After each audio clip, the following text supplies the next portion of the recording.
Calendar. We are ready to hear the appeal of J.E.P. Enterprises, Inc., case ID 180-32425. It is 11 a.m. You guys ready? Thank you all for coming at 11 instead of 1. I have to repeat some of what she just said because we need to get it on the record and we're ready to go. All right.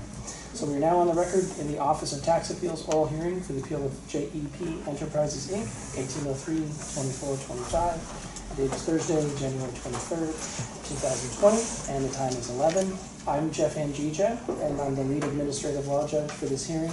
My fellow co-panelists today are Linda Chang and Josh Lambert. And for appellant, could you please introduce yourself for the record? Yes, my name is Juan Guzman, CPA, representing J.E.P. Enterprises. All right, thank you. And for CTFA? My name is Lisa Renati, and to my left is Jason Parker, Chief of Headquarters Operations Bureau, and to his left is Christopher Brooks, Tax Counsel. All right, thank you, welcome. And this will be a little bit redundant from our pre-hearing conference. This appeal involves two issues, which are whether reductions are warranted to the measure of unreported taxable sales and whether CDTFA has provided clear and convincing evidence of fraud. I believe that's still correct? That is correct. All right. And during the pre-hearing conference, the parties agreed to the admission into evidence, or for the proposed admission into evidence of appellant's exhibits 1 through 10, CDTFA's exhibits A through F. At that time, no one had any objections. Is that still the case? That's correct, Your Honor. All right. No objection. Then I hereby admit those exhibits into evidence. And it's also my understanding that neither party has any witnesses for today, so we just have argument from the parties. That's correct. All right. That's correct. And we had agreed that we would begin with appellant's testimony and argument, not to exceed 20 minutes. We can be somewhat flexible with that if you need it. And then CDTFA would make its presentation, also not to exceed 20 minutes. 5-minute rebuttal, if you wish, and the panel could ask questions of either party at any time. And if there are no procedural questions, we could get started. So, Mr. Guzman, go ahead. Yes, good morning. Morning. Yes, the two issues, obviously, it's fraud, the issue with fraud, and the other one, the taxable measure understated. I'm going to start off by saying that the taxable measure, hopefully you can correct me if I'm wrong, or someone can, the measure of tax that we're looking at is $2,705,128. CDTFA, since you guys have those documents right in front of you. That's correct. Today I'll be explaining to you why I think that is incorrect.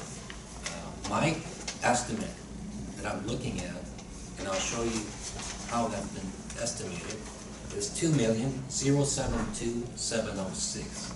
That's still an estimate. And my goal is to present you the information that I use to compute that amount. I'd like to start off with the issue having to do with fraud, if I may. Sure. Sure. Fraud, obviously, it's the intent of the taxpayer. And I'm going to start off by indicating who is the taxpayer, the CEO. How knowledgeable could he be regarding sales tax matters?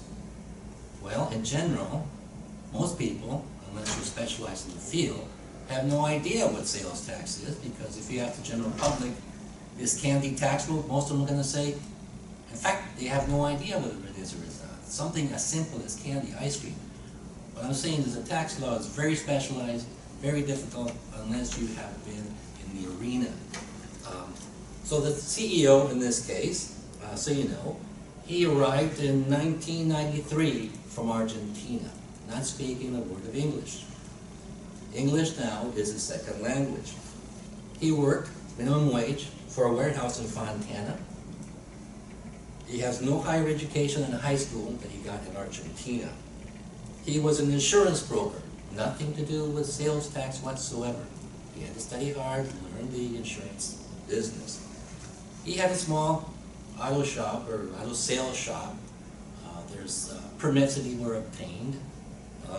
Did he ever get audited while he had a permit operating those auto sales shop? No, he never got audited. Was he ever advised at any given point specifically how to report, how to record? Like most people, they don't know. Most people get a permit at one time, you can go to the local office, take out your permit, have a person in front of you that would provide you questions and answers. Now, mostly the board or the CDTFA, everything is done online. Yes, you have brochures, yes, you have pamphlets, you have a wealth of information. You can go see the TFA, you can go to websites. Even if you went to the website, the general public has no idea what to look for or understand how certain rules and regulations apply. So learning English is hard enough. Learning tax law, regulations, and reporting is difficult. Yeah, the most agencies, whether it be the IRS, whether it be the CDTFA, EDD, you have excellent websites if you know what you're looking for. And even if you do, the general public does not understand. That's why they have consultants and people that assist them. Even myself, I remember back a few years ago in intermediate college, what kind of exposure did we get to sales tax? I think it was a sentence. The retailer is liable for the sales tax. That's it. I had graduated from college, I had no idea what sales tax was. This person had no college whatsoever. Now, the thing is, when we talk about knowledge, I look at knowledge like all kinds of different types of knowledge. There's actual knowledge, there's constructive knowledge, precise, specific knowledge, general knowledge. Well, most of us have a general knowledge. For example, I have here Chapter 5, penalties. I have general knowledge, and I consider myself to be an expert in sales tax. Most people don't have precise knowledge, just to give you an idea. Of course, we have Marchica versus State Board of Equalization. You indicate pretty much there that the fact that the mere omission from a tax return of items which should have been included does not show fraudulent intent. Yeah, that is not fraudulent. It states the understatement may have resulted from ignorance, bad advice, honest mistake, negligence, misinterpretation of the law, none of which itself constitute fraud. There's another case that I looked up. It's very interesting. It's called Supreme Court case. Actually, it's called SPIES, S-P-I-E-S versus U.S., Section 492. Basically, it gives us elements of fraud, okay? And these elements are not present in the taxpayer situation here. What constitutes the elements of fraud? Double set of books. Well, there is no double set of books. Making false or altered entries. Well, there are no false or altered entries in this case. Making false invoices. There are no false invoices in this case. Concealing sources of income. Bank statements were there.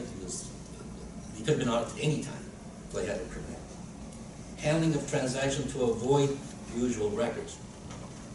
What does a restaurant operator do? So they open from 8 o'clock in the morning, close at 10. That means he gets there at 8 o'clock in the morning and goes home at 10. He gets there at 6 to prepare. Closes at 10. He still has to work after hours. So does he concentrate on sales tax? No, he's got to concentrate on keeping that business open. I'm going to go over some of the exhibits that the department has provided regarding, let's take a look at exhibits. I drop them.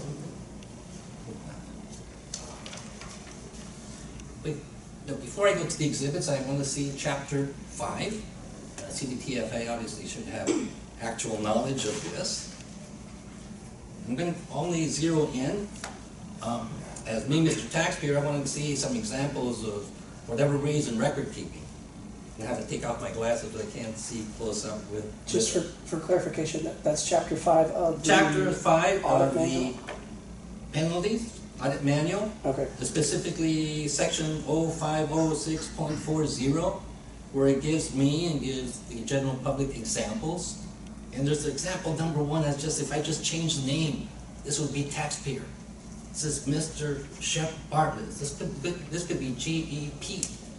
It says, operate a restaurant serving breakfast, lunch, dinner, as well as beer and wine.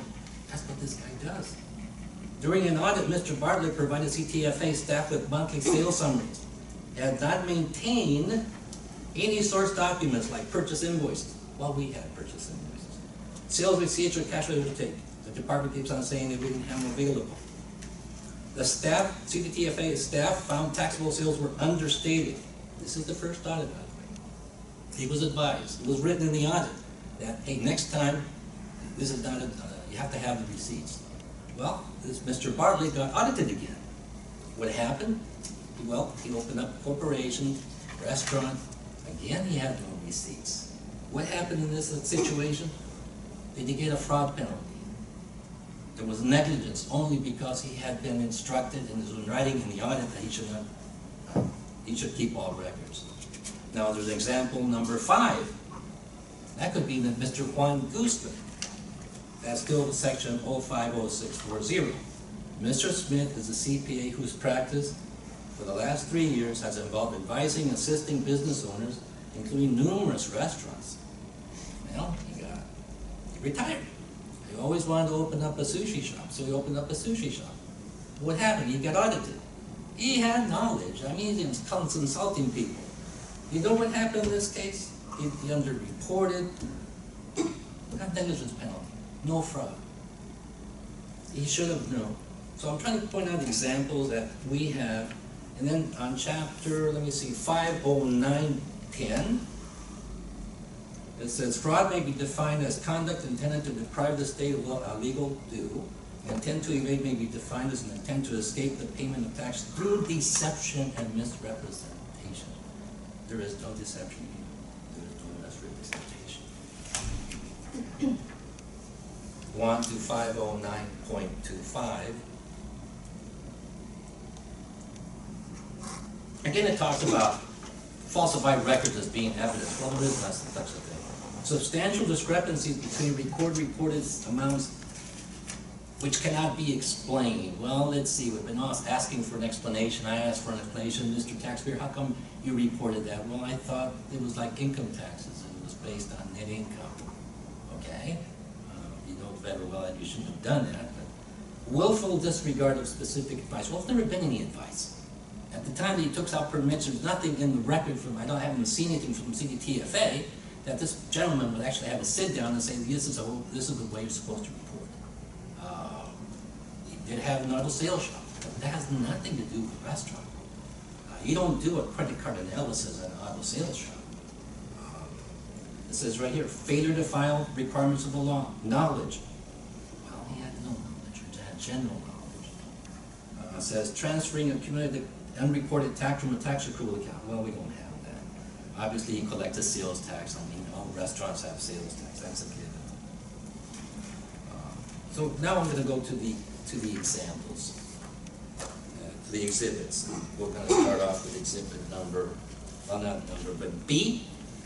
That CDTF has provided. I don't know if everybody's on that same page. First paragraph is deliberate intent. Here again, we don't believe it's deliberate intent. In the bottom, there's a last sentence that says that he also operated a used car dealership. When did he operate? 11/29/01 to 03/30/05. And then there was a gap, I believe, a 4-year gap before he had the restaurant. On page 2, evidence supporting fraud. That's the last paragraph, I believe, on the third paragraph.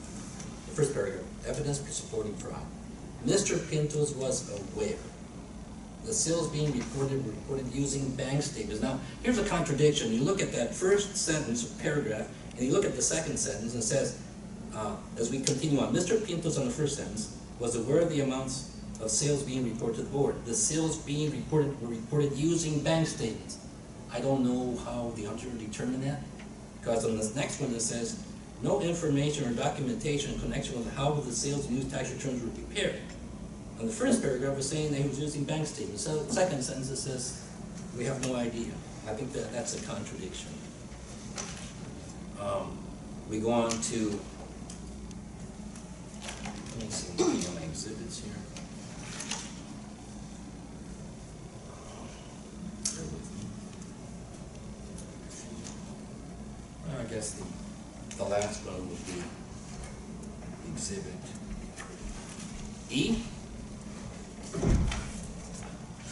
And on the very first page, just so we summarize this, we do have the report of audit field that shows the tax amount and also the penalty. And on the third page, we have the auditor's comment, report of field audit. What does he say here? Well, my point is going to be where it says auditor completed an observation test. Well, the only way that the auditor could complete an observation test is if they have guest checks. So the guest checks were there. The department keeps on saying that there were no guest checks. What happened was, I believe the taxpayer thought that the guest checks for the audit period are the ones he couldn't get. The current period, we just supplied those. So that's the extent of my presentation as far as the fraud is concerned. I'd like to jump over to the audit section. And on the audit, I'll just go on to my Exhibit 3.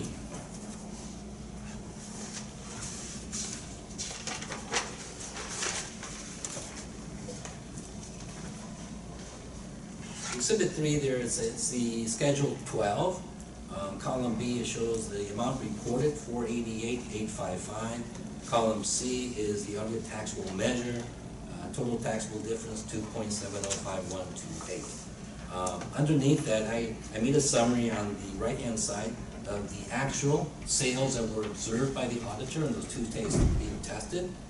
One day was 1,282.77, the other day was 1,06744.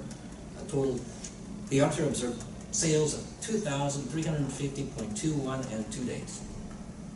The average is 1175. The audited daily average sales is more than 50% more, 2,534.91. My question is, where were those other sales in the 2 days of observation? So I believe that the observation test is not representative. However, even if I use that, I come up with a taxable difference that I think that we would owe, which was $991,783.60. That won't be correct. What I'm proposing, or at least what I'm thinking of, is that there was I believe a 20-day summary that the auditor saw and obtained from the taxpayer, and I believe that schedule. Schedule could have been 12.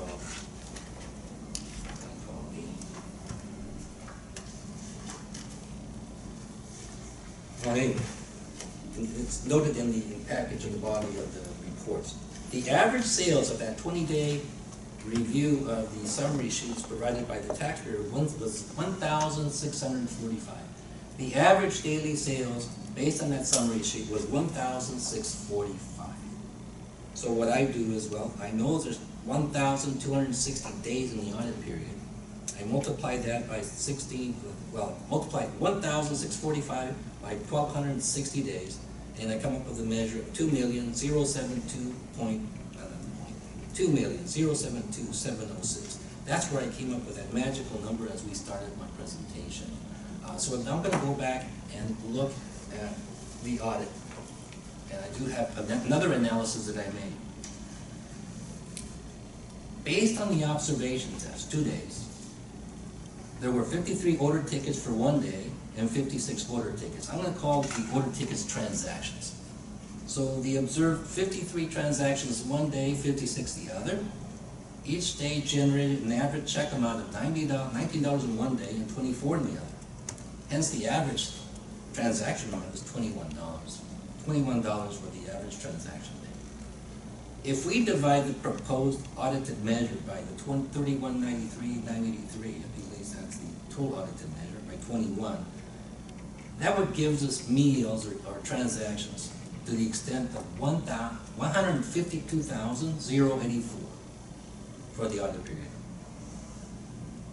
And if we divide this by 1260, this equals 121 transactions. In other words, if the audit amount is correct, there should have been 121 transactions at those 2 days, in each one of those days. There wasn't. Now, the other thing that I look at to see logic, well, if I examine 109 transactions, and there's 152,084 based on the audited taxable sales, that would give us an exposure or a test of 0.00071. In any given test, the more you have in the population, the better the results are going to be. Out of 152,084, only 109 transactions were analyzed. So my point is that the observation is not represented. However, the point I want to make, I also believe the taxpayer has not reported all his tax. I don't believe he owes tax on 2.7. I believe he owes tax on $2 million. And when you have a percentage of 0.00071 that's holding on to a fraud penalty, that's very, very little exposure, very little basis for a fraud penalty. And with that, I thank you so much.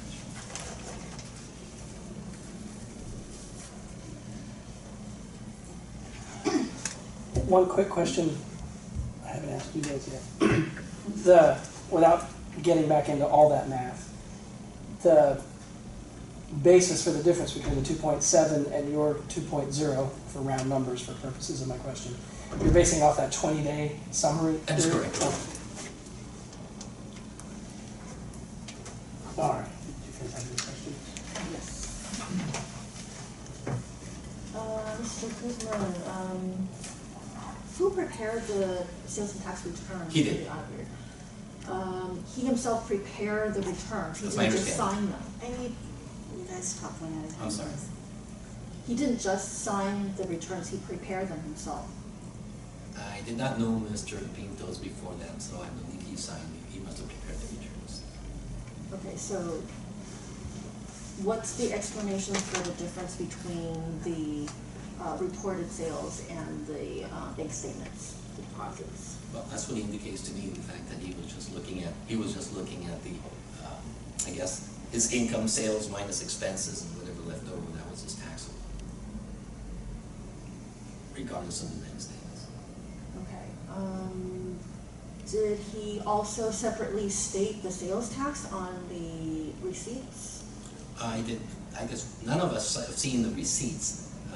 The auditor, obviously, when the auditor saw the receipts, I'm gonna have to assume that there was sales tax. I think that's a concession, that there should have been sales tax charged. Should have, but I have no way of knowing. Department, did the receipts separately state the sales tax? That, and also was Mr. Pintos the actual person at the cash register? I don't know who was at the register, but the guest checks had sales tax separately stated. Thank you. Questions? No questions. Okay, CDTFA, Jace, go ahead. The appellant operates a restaurant serving Mexican-style cuisine with a full bar in the city of Riverside, California. The business operates 7 days a week with posted hours of 11 a.m. till 9 p.m. The department performed an audit for the period of April 1st, 2010 through September 30th, 2013. The only records provided for months within the audit period were incomplete bank statements. No summary books and records or source documents such as Z-tapes and cash register tapes and the like were made available.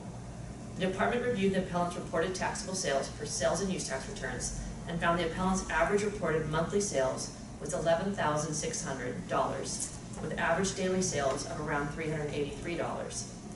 The department reviewed bank statements and found that the amount of cash deposited each month fluctuated greatly, from no cash deposits for 2 months in year 2013 to $7,500 to over $18,000 for other periods. And that's, you can see that on Exhibit E, page 36 through 38. And when I mentioned the pages, that's the bait stamp at the very bottom right corner. Thank you. The appellant's credit card deposits remained constant throughout the audit period and represented 83% of the amounts deposited. The lack of consistent cash deposits and the fact that credit card tips are paid in cash to servers led the department to believe bank deposits were likely understated. Additionally, the department compared total bank deposits, adjusted for sales tax, to reported total sales per appellant's sales and use tax returns. An unexplained difference of over $1.4 million was noted. That is, the amount of credit card sales and limited cash deposits was substantially greater than the total sales reported to the department, and that's on Exhibit E, page 38. The department also noticed that the average daily bank deposits for the business was $1,624, which is much greater than the average reported daily sales of only $383. Due to the lack of records available to support reported amounts, the department asked the appellant to retain current daily records, including guest checks and cash register tapes. Subsequently, the appellant provided sales summary sheets for October 1st, 2013 through October 20th, 2013, and that's on Exhibit E, page 39. The sales summary sheets included information for cash and credit card sales for both the restaurant and bar for that morning and afternoon shifts. Register tapes and guest checks were not provided to support the amounts. The department was unable to verify if the amounts were accurate because we didn't have the supporting documentation. The average daily sales for this 20-day period was $1,645, which is also significantly higher than the $383 of average daily sales reported for appellant sales and use tax returns. The department asked the taxpayer again to retain records, and the appellant provided sales summary sheets for November 13th, 2013 through November 25th, 2013. But again, the appellant failed to provide source documents such as Z tapes, cash register tapes, or guest checks to support the reported amounts. Since the requested records were incomplete, the department computed audited taxable sales using a cash to credit card audit methodology. The department performed 2 separate observation tests on Tuesday, October 22nd, 2013, and Tuesday, November 12th, 2013. For October 22nd, 2013, the department observed that the appellant used handwritten guest checks with sales tax was charged and collected on all sales. The department transcribed the guest checks and noted that total sales excluding tax for the available period was $1,283 with a credit card sale percentage of 55.4%. And that's on Exhibit E, page 32 to 33.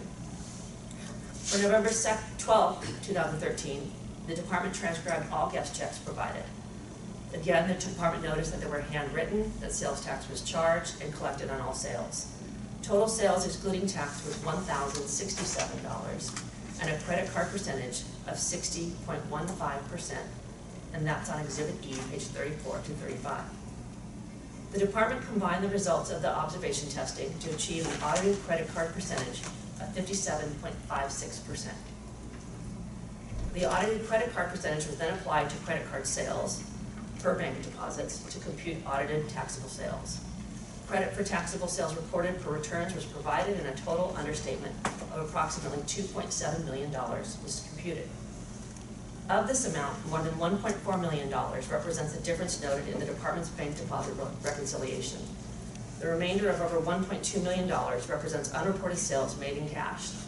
Exhibit E, page 30. The appellant claims the results of the observation testing were not representative because the observation tests both occurred on Tuesdays rather than a weekend, where the appellant claimed that average sales per ticket would be higher and customers would be more likely to use a credit card rather than cash. While the department agrees that the total sales on weekends could be greater than during weekdays, the department contends this increase is likely due to a greater volume of customer sales and not necessarily higher per ticket prices or sales. Further, the appellant has not provided documentary evidence to support the contention that the ratio of credit card sales to cash sales on weekends would have been greater than on weekdays. In fact, a review of appellant's sales summaries for Tuesday, October 1st, 2013 through Sunday, October 20th, 2013 shows the percentage of credit card sales was greatest on Tuesday, with Wednesday and Thursdays at the next highest levels. And that's on Exhibit E, page 39. Lastly, appellant's Exhibit 3, submitted for this appeal, includes a calculation whereby the appellant contends the results of the observation testing should be used to calculate average taxable sales, which can then be multiplied by the number of days in the audit period to compute audited taxable sales. The department rejects this proposition as the resulting understated amounts are not reasonable. The audited average daily sales established by the department is $2,535. The department used the results of the observation testing to calculate the audited cash to credit card ratio. The department is confident that all credit card sales were accounted for in our test results. Therefore, the department did accept those results for just cash to credit sales. But the average daily sales for the combined observation test is $1,175, which is far less than the appellant's average daily bank deposits of $1,645. Also, the average daily cash sales for the 20-day period is $118.35, whereas on the 2-day observation test, we had $686.49 in cash. And lastly, the appellant's proposed total understatement of about $990,000 is much less than the $1.4 million difference the department noted in a simple comparison of bank deposits and reported amounts. And that's on Exhibit E, page 38.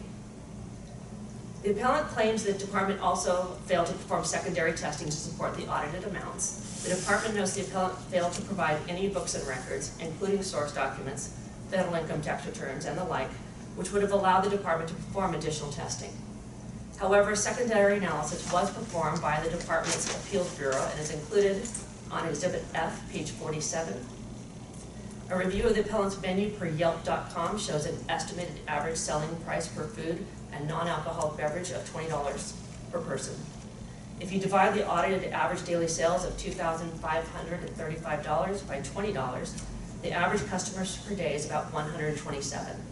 Since the appellant's restaurant is open about 10 hours, it's posted for 10 hours, although recently the appellant said it was open 11 hours per day, the average number of customers with a 10-hour day would be 13. Considering the fact the appellant's business has seating capacity for 70 people in the dining room alone, and this analysis does not include alcoholic beverages or sales of food and beverages in the bar, the secondary evaluation shows the audit amounts are reasonable. The department made multiple requests during the audit asking the appellant to retain records, but the appellant failed to comply. Accordingly, an adjustment to the audit banding should be denied. As regards the fraud penalty, the appellant claims all penalties should be abated as this is his first audit. However, Regulation 1703C3A and Audit Manual Section 506.4 allow the application of a penalty in cases of a first audit when the bookkeeping and reporting errors can be substantiated with evidence. The 25% penalty of evasion should apply as supported by Department's Memorandum dated May 30, 2014, which is Exhibit B, copies of permit information, Exhibit C and D, and Department Schedule 12, Exhibit E, page 26. The department observed the appellant charged and collected sales tax reimbursement from customers on all sales made. However, the appellant consistently and systematically failed to report a material portion of its sales throughout the audit period with an understated error ratio of 553.36%. The appellant had prior knowledge of his responsibility for sales tax as he has been operating this business since April 1st, 2005, when the business operated as a sole proprietor, and he operates the corporation as the president and sole stockholder, and that's on Exhibit D. Prior to opening the restaurant, the appellant also operated a used car dealership from September '99 through March 2005, which included additional reporting requirements by the DMV. That's Exhibit C.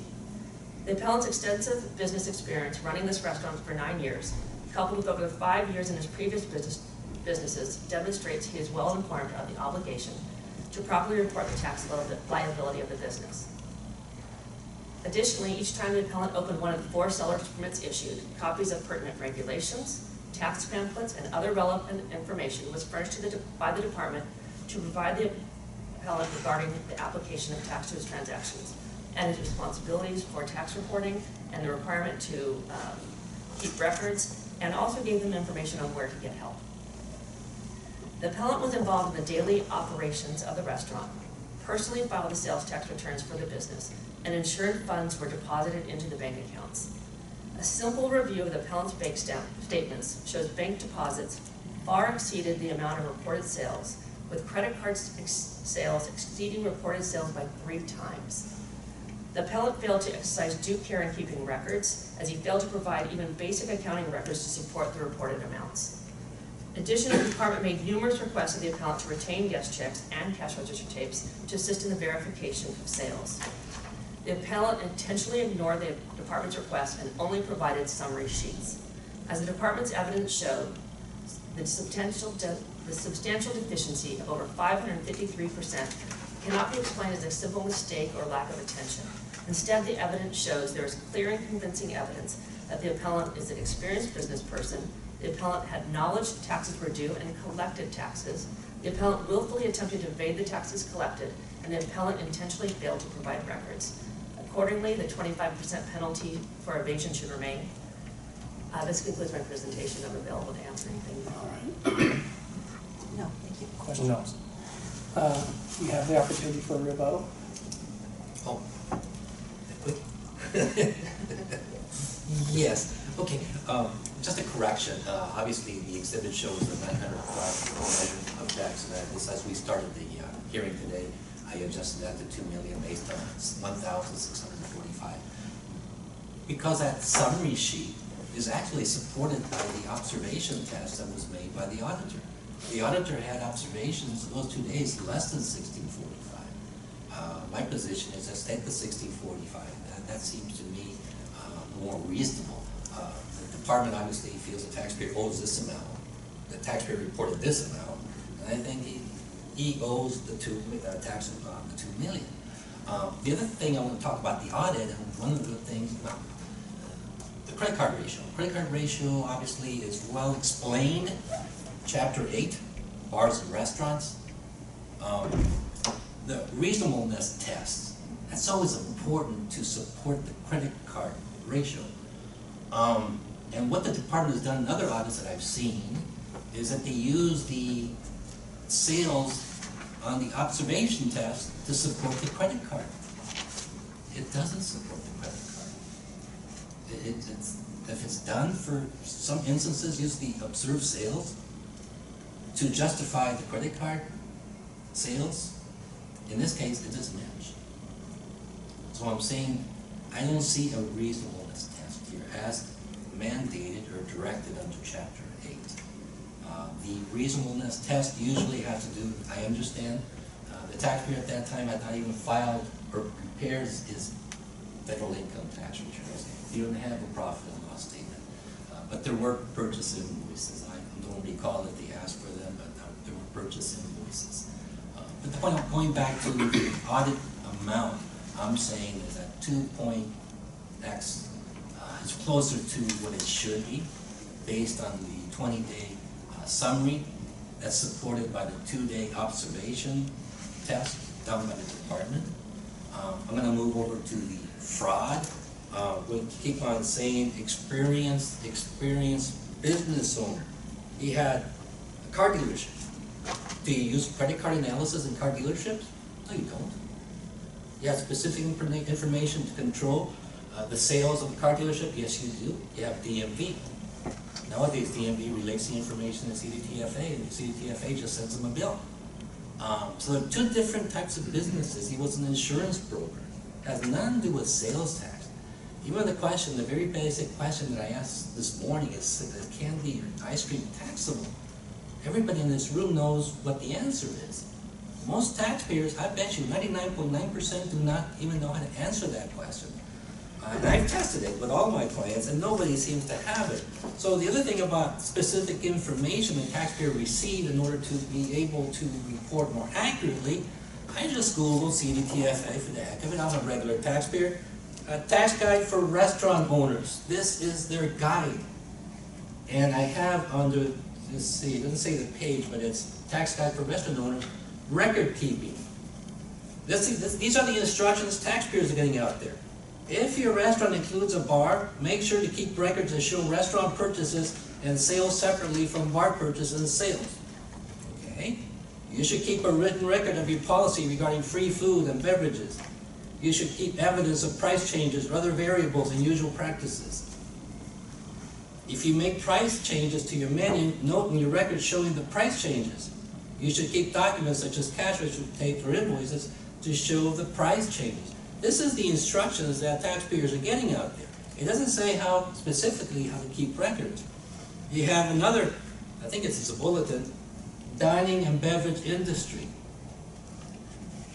Here again, I go with record keeping. What does it say there? Don't mix bar and restaurant receipts and purchases. Complimentary meals and drinks. Types of records, memo slips. Didn't see much of anything. This is the information the taxpayer is getting out there.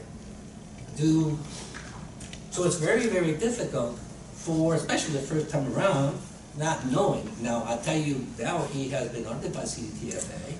Do we have the same problem? No, we don't. Because he was educated when he was audited the first time. And so the other question about Mr. Pinto's being at the cash register, more likely than not, that he's not. Why? Because we got several employees, a lot of clients. he's not there to capture or take, recording every single transaction. And with that, I conclude my presentation. No question. No questions? So I've got a few, and I can tell you were chomping at the bit, No. because I had a question, two of them. It seems to be undisputed that CDTFA asked several times for supporting documentation. None were provided, and I don't know an explanation for why the taxpayer didn't provide the documents that were specifically requested. And part of the reason for my question is because even if one didn't know that one was supposed to retain those documents, or there was a language barrier, or a lack of general knowledge, once someone tells me retain this and this and this, I should retain those things. And I don't see an explanation in the record for why he did not. I'm asking if your client has an explanation for that. Well, my question is, where is on record the specific request? Was he told verbally? Was he in writing? Did he send a letter to him explaining that he should?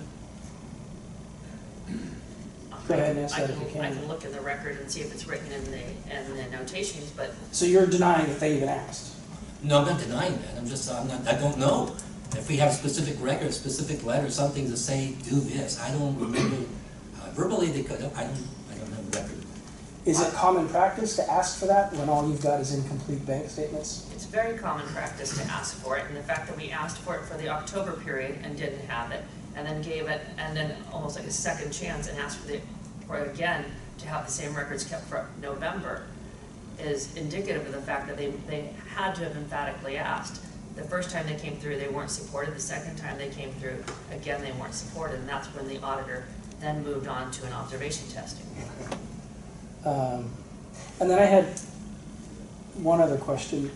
I understand the argument that he may not have had knowledge of sales tax, right? And you're arguing in the abstract the amount of knowledge that's out there, what CDs have.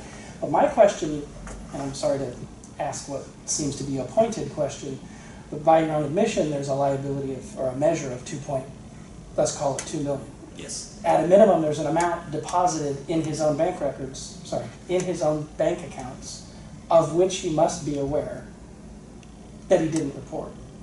So without regard to what he knew generally of sales tax, what he might have learned in a car dealership operation, there's specific sales tax money collected and deposited and not reported.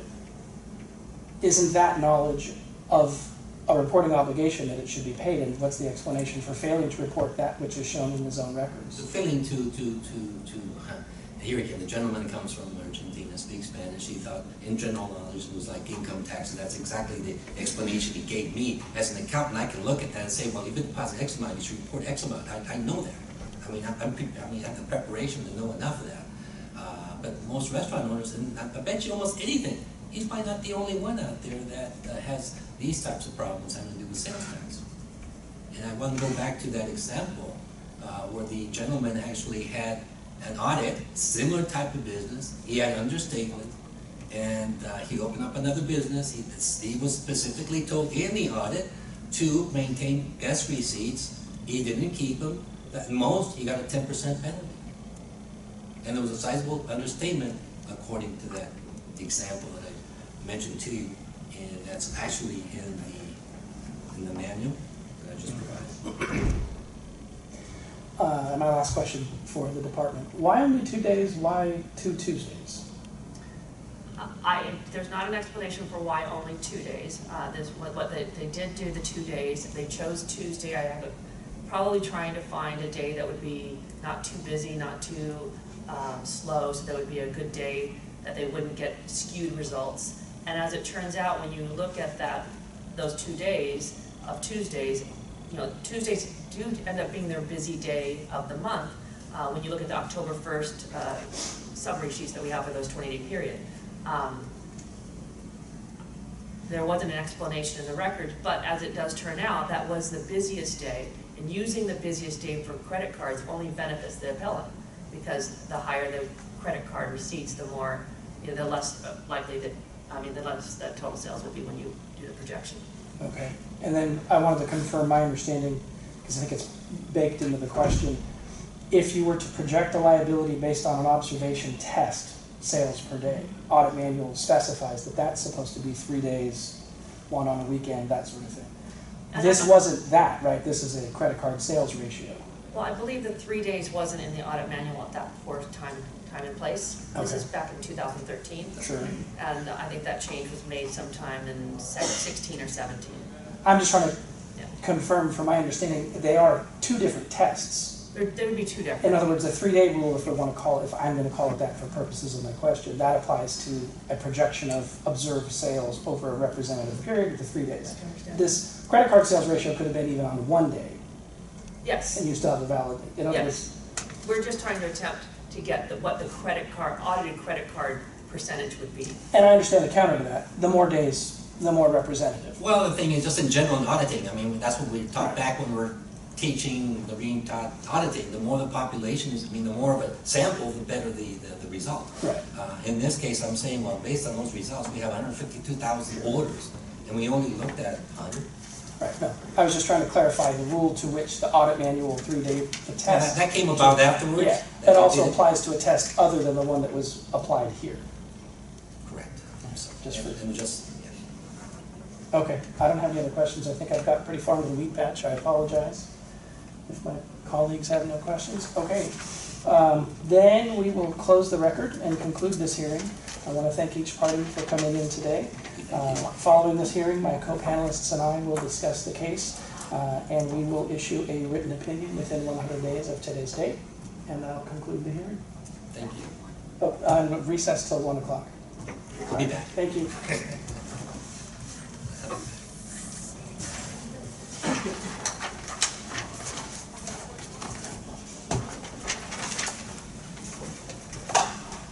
I seen him there. Yeah. I was just talking.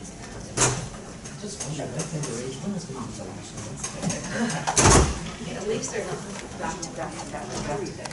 We are ready to resume. We are ready to hear the appeal of Jales A. Mello, case ID 1805315. It is 1 p.m. Thank you. That wasn't yet on the record, right? No. So I will repeat it. Sorry to have to repeat it. We are now on the record in the Office of Tax Appeals oral hearing for the appeal of Jales Mello, case 1805-3158. We are in Cerritos, California. The date's Thursday, January 23rd, 2020. That's 1 p.m. Better not be 1 a.m. My name is Jeff Angija. I'm the lead administrative law judge for this hearing. My fellow co-panelists today are Teresa Stanley and Mike Geary. And for appellant, could you please introduce yourself for the record? Yes, my name is Terrence Moore for the appellant. All right. And I know we have witnesses. Perhaps now is as good a time as any to get them on the record and perhaps spell it for the court reporter if needed. Yes, we have, of course, we have the appellant himself, Jales Mello, Jalesmello. We have Omar Reyes, O-M-A-R, Reyes, R-E-Y-E-S. And we also have Lynn Gutierrez, L-Y-N-N, and it's G-U-T-I-E-R-R-E-Z. Okay, thank you. Yeah, do please use the microphone, all parties, because we're trying to record it. We'll upload it after the hearing. And then this appeal involves one issue, which is whether appellant is personally liable under Revenue and Taxation Code Section 6829 for the unpaid tax liabilities of American Custom Coach, Inc. And during the pre-hearing conference, appellant had conceded that elements 1 through 3 of that statute were met. Only the fourth element, willfulness, is disputed. And then appellant's subsequent email stated that appellant would also be raising the issue as to where the payment of $50,000 was applied. I guess here's as good a time as any to get into that. I didn't see it raised as an issue prior to that email. I see that it's mentioned in the DNR. I won't read what I quoted from that, but essentially they did apply it. $51,304.14 collected by levy from one of the corporation's accounts, which reduced the outstanding liability of the corporation for 3 quarters, and reduced the unpaid liability issue at issue here on a dollar-for-dollar basis from 146.58.76 to 89,354.53. Does that answer the question, or is there an additional concern? So that $50,000 was directly applied to this liability? To the corporation's liability, but Correct. that reduced appellant's derivative liability. They're correct, yes. CBTFA, did I state it correctly, the application of that payment? Yes. I skipped a couple of details, but, so I think that's not a That would problem. be clear, that would be Okay. fine. All right, and then for evidence during the pre-hearing conferences, we had appellants offered exhibits 1 through 3 for admission into evidence, and CDTFA's exhibits A through F. There was an objection on grounds of relevancy to CDTFA's exhibit G that I overruled, but you're free to argue the weight. Does anybody have any additional objections to the proposed admission of those exhibits? Our exhibits is all the way through K, A through K, not just to F. I'm sorry. Yeah, my notes are not complete. A through K, I have that in the, yeah, A through K. I have that in the index, so that's the official. So any other objections besides to G on relevancy? No. None from the appellant, you've already ruled on what you said, and we'll submit Okay. to your ruling. Any other objections? Okay, then I will admit appellant's exhibits 1 through 3 and CDTFA's exhibits A through K into evidence. And then we've got witnesses. You had 3 initially, and then you advised by email it's 2. So we would not be calling Cecilio Vasquez. That is correct. All right, and we do not need the Spanish translator. That is correct. Just confirming that, although we don't have them here now, so we'd be in trouble if we needed them. And I'll swear in the witnesses early in a couple of seconds here, and then you can present them in the course of your argument at your convenience when you're ready. And we had agreed during the pre-hearing conference that we would begin with appellant's testimony and argument, not to exceed what was then estimated to be 90 minutes. That was with 4 witnesses and a translator. I'm hoping it's a little bit shorter now. And then CDTFA would be allowed to ask questions of the witnesses if they wish, as would the panel. CDTFA would be allowed to make its presentation not to exceed 30 minutes, and the co-panelists could ask questions if they wish. And then we would allow for a 5-minute rebuttal if necessary. If there's no other procedural questions, I will swear in the witnesses. Go ahead, you have a question? I do have one. I just wanted to point out, I'm sure everybody notices that our exhibits 2 and 3 are all the way at the back on pages 506, 507. Okay. They're bookmarked. If you use the bookmarks, you'll find them, but I know when I was just reading through them, I thought, oh boy, Okay. where are they? But that's where they are. Well, that'll be helpful because we'll try to find them and I'll get lost. I'll be the first to get lost. So, if there's no other procedural questions, can we have the witnesses come to the table and please stand?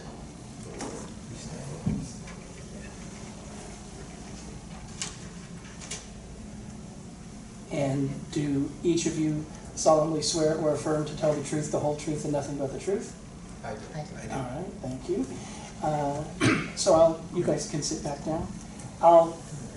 Mr. Moore, turn it over to you in a quick second. Just one reminder for all parties, and I violate this rule more than anybody else. Please speak clearly and slowly for the benefit of the court reporter.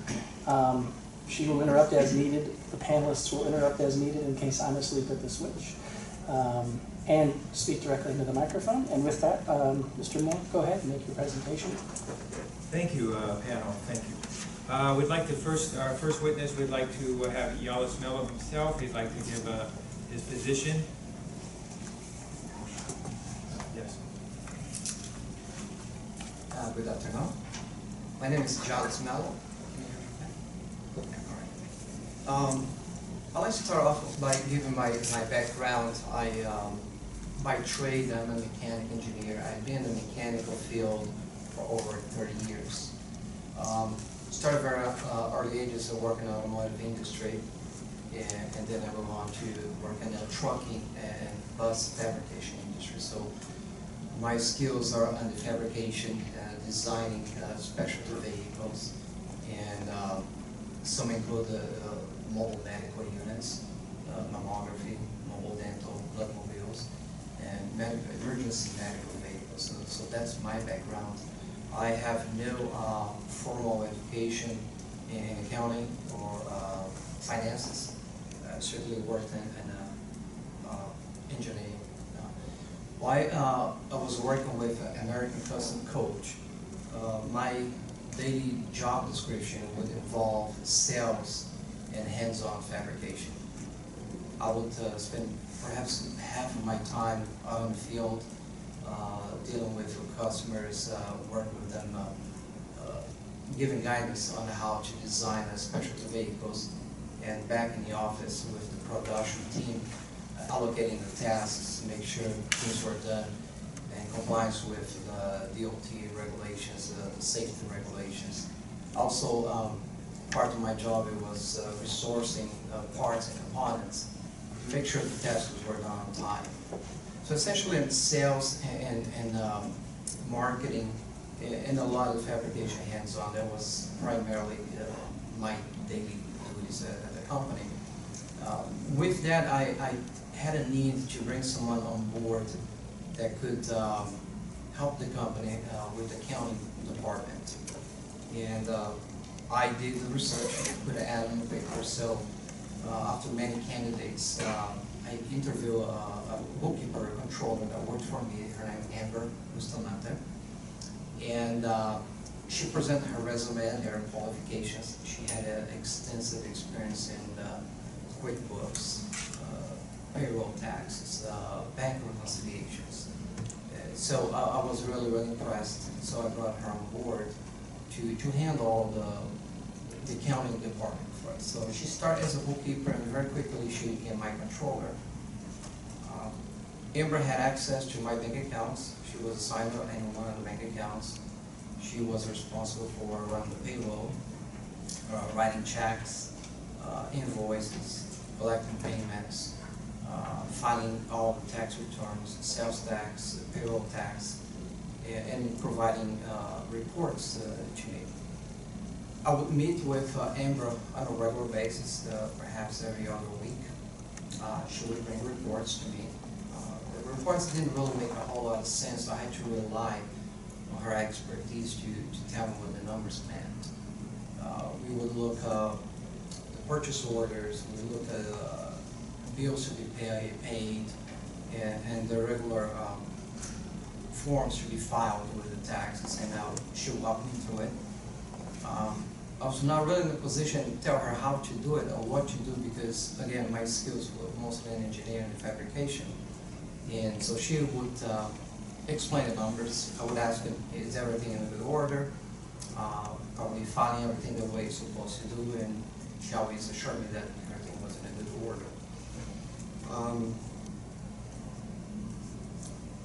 The company, shortly after it went out of business, I believe it was towards the end of April 2013.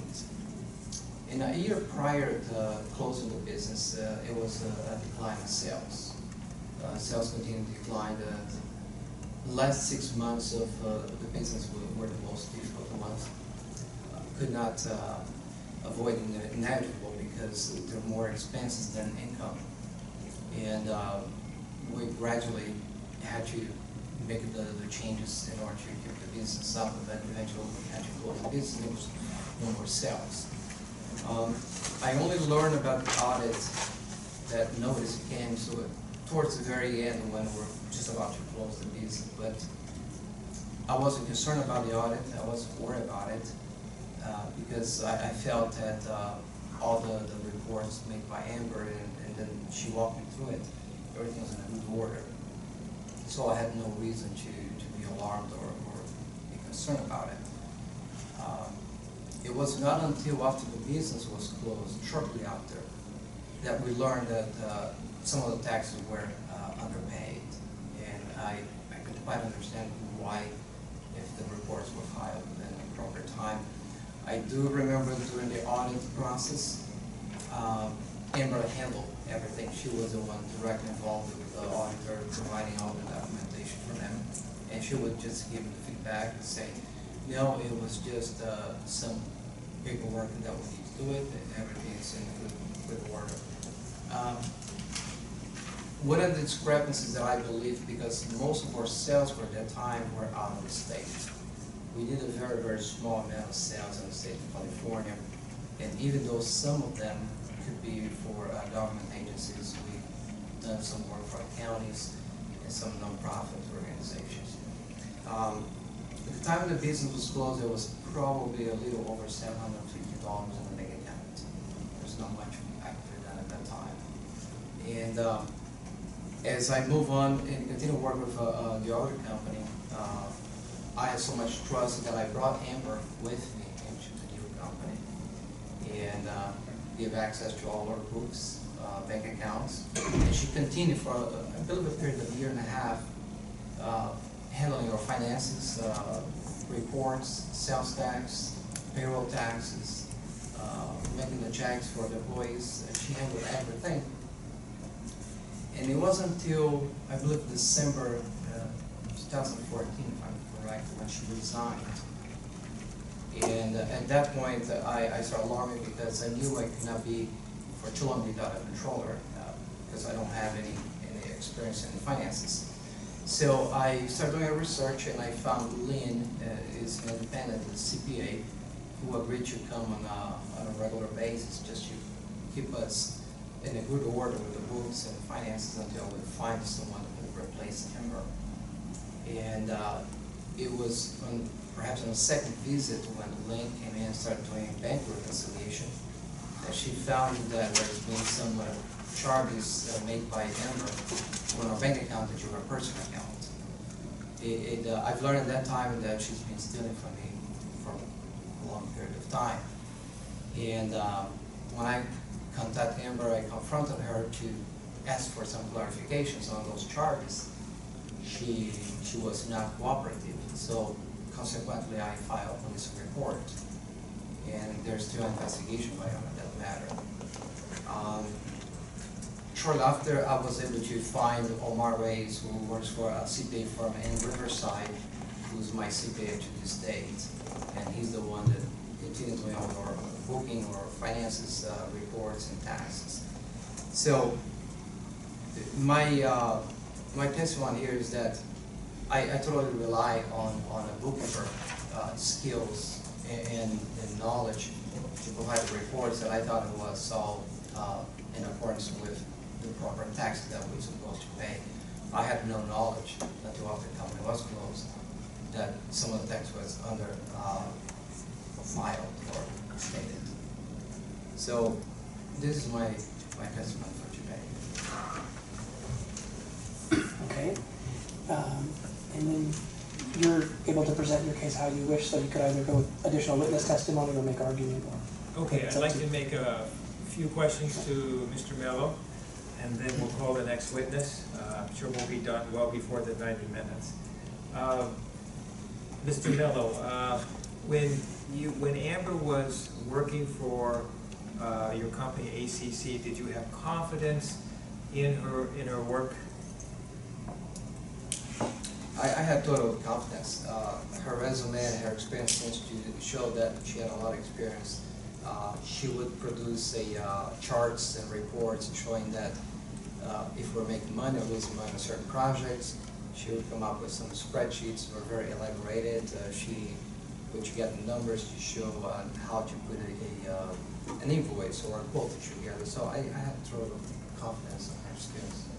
And when she was preparing the sales tax returns, would you have discussions with her as to whether or not they were correct or not? Yes, I would ask her, although I didn't understand the reports very well, but I would ask her if the proper numbers were put on the reports, if she collected the deposits or invoices and put it the way it's supposed to be. And she would always say, no, it's the way it is, it's all clear, so we don't have to worry about it. Did you ever tell her to under-report the sales tax? No.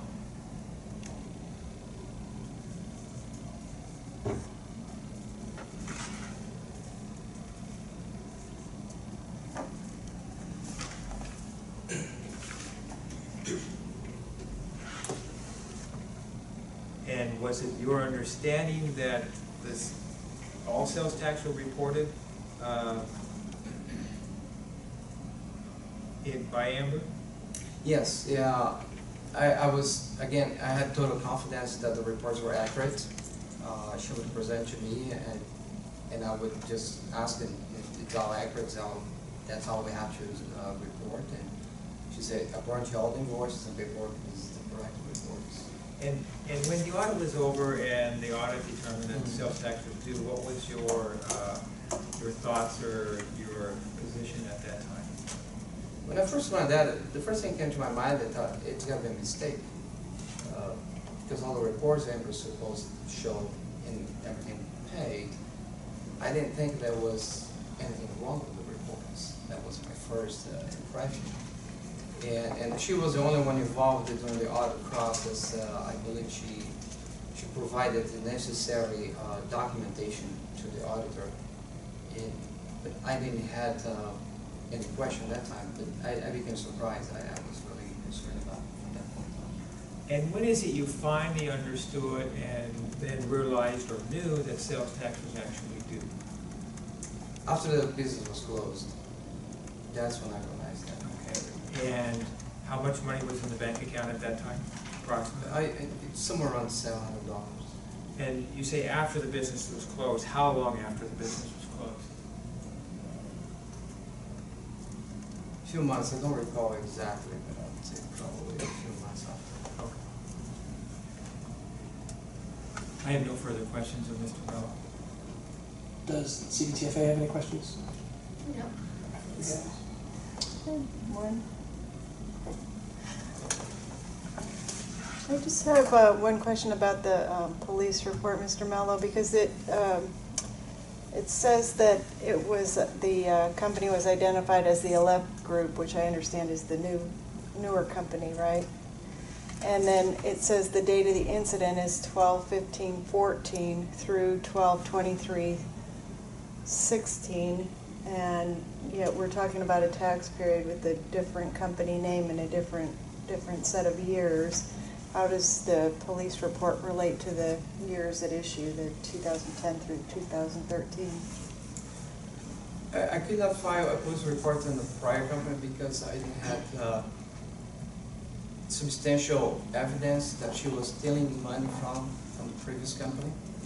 So it was the fact that when she resigned the organization that we found that she's been embezzling money from the company. And I believe the police report is somewhat relevant because it's the same person that continued from one company. It shows perhaps her character, and I don't know what she has done prior to another company because there was no physical evidence. Thank you. No question. That would have been my question. Okay, so go ahead and proceed with your next witness. Thank you. We would like to. We'd like to present with our men here. I'd like to call Lynn Gutierrez. Welcome. You may just proceed. Yes. My name is Lynn Gutierrez, and I worked with Jales from January 2017 to June of 2017. So give or take about 5 months. I was the one that discovered that Amber had been embezzling money while I was trying to reconcile and clean up the books. Let's see. There were a lot of inconsistencies with the purchase orders. The business ordered a lot of parts and supplies on Amazon, so I found a whole lot of numerous personal purchases that she had made through the business Amazon account, and the business paid for. So that's why, through the reconciliation, that's how I was able to find them, because there were a lot of things outstanding that were actually, she misapplied things trying to hide her theft, is what she was doing. I also had found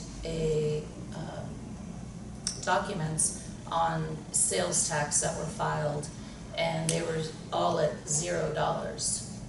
But yet in the system, I could see the audit where they were initially set up as taxable and then changed to non-taxable. And I know when going over the financials with Jales, I don't mean to, to be mean, but I don't think he could have maneuvered through QuickBooks to figure out how to even do that. Because it's something someone with technical skill would be able to do. And I hate to interrupt, but it might be worth it. Can you give a little more detail? Because I understand the QuickBooks and I have an idea of what I think you're talking about. But like, take one transaction and give us an example of specifically what you're talking about. Like there's an invoice, she's changing the invoice? Correct, so there's an invoice in the system that was pulled up, and in the audit trail you can see where it was changed from like a taxable product to a non-taxable product. And so it would reduce the sales tax liability report that you would print showing no taxes due. And yet, what did the customer receive? They got a physical invoice with a bill Correct. Showing sales tax, presumably. Correct. Yes. So it appeared that the dollar amounts were changed to balance it, because it still would be paid at a $0, but the tax portion was gone off the invoice.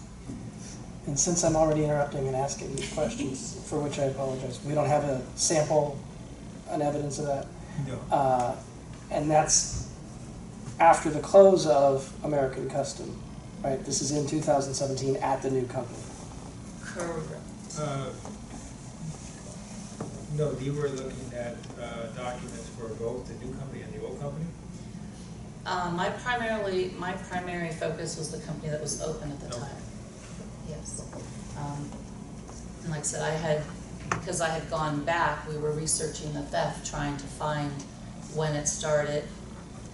So there were a lot of documents and binders and different items that were available to on both companies that I had seen at the time. Okay. I don't have any other questions at this point. Sorry. I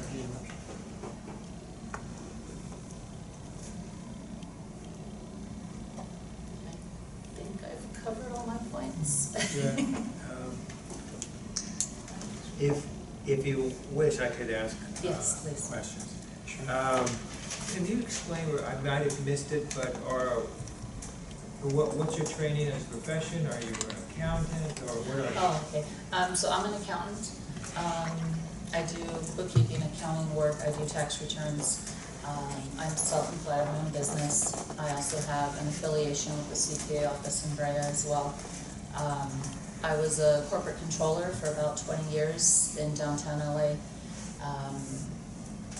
and then branched out and started my own business. How long have you had your own accounting business? I am on 5.5 years.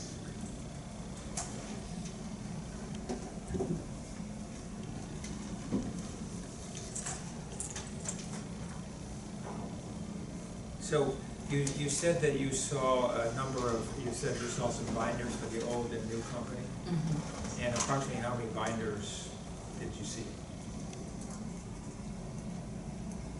There were probably one per year, one binder per year.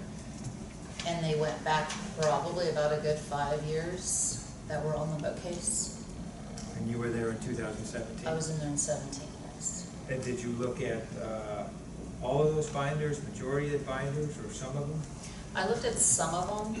Like I said, the primary focus was the new business at the time. I did glance back just to see what she was doing, like in the last binder, that would have been it. There wasn't any reason for me to really dig into the other books. And what you saw in the last binder, was that also consistent with what you were seeing in the current company? No. I think the previous one, it's hard to remember, it's a while ago. The reports that really stood out to me were the current reports. And then, do you recall at any time, did you inform Mr. Mello of your opinion as to the status of the book? Yes. We actually had a few different conversations about the status of the books and my findings. The first being the theft, which is what I found first. Of course, Jales was extremely upset. He spoke very highly of Amber and always talked about how good of work she did. And then when I showed him the embezzling, it really kind of crushed him because it really showed that he placed his trust somewhere that it wasn't really deserved.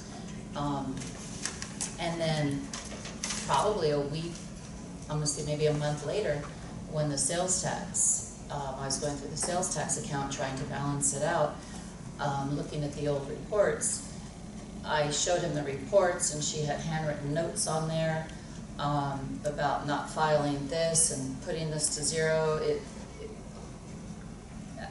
Obviously, it was my obligation to bring it to his attention so he was aware that there's something wrong here. Tell me more about the handwritten notes. I think the handwritten note said file at 0. And then she filed it in binder. It being It being the sales tax report. Did Mr. Mello, when you told him that Amber had been stealing, did he seem surprised? Did he seem not surprised? No, he was very upset. He was angry.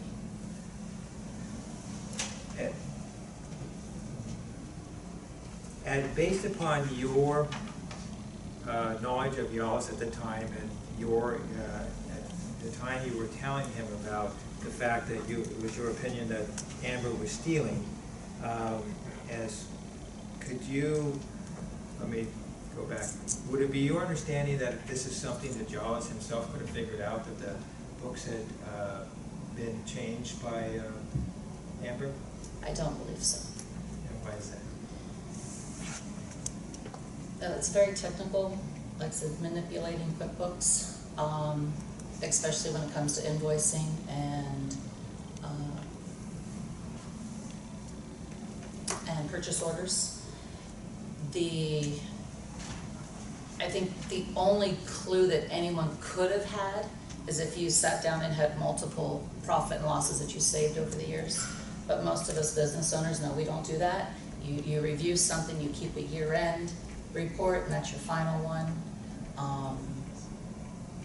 But we didn't have, the system wasn't set up that way, from what I could tell. Was it your belief or understanding that anybody else while working at the company, that when you were working, you had the ability to go into the books and records and see that there was alterations or miscalculations of the sales tax? No, no one else could have seen that. And I don't know if I asked you this or not, but did Mr. Mello say anything about whether or not he thought that sales tax had been paid or had not been paid? He believed it was all paid and handled the way it was supposed to be.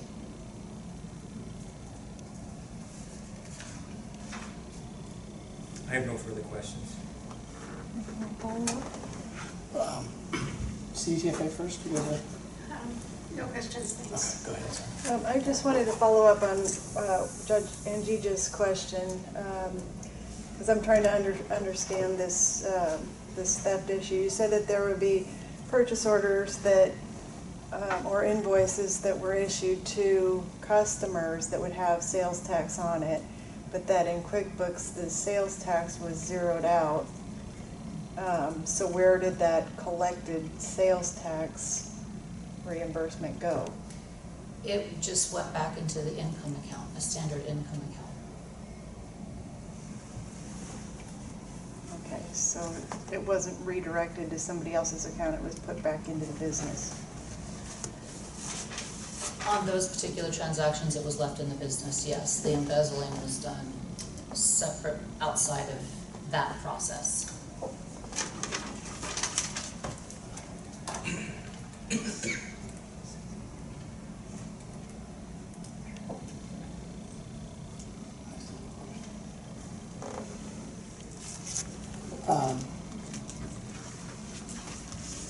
So, trying to save my question so as not to interrupt this time.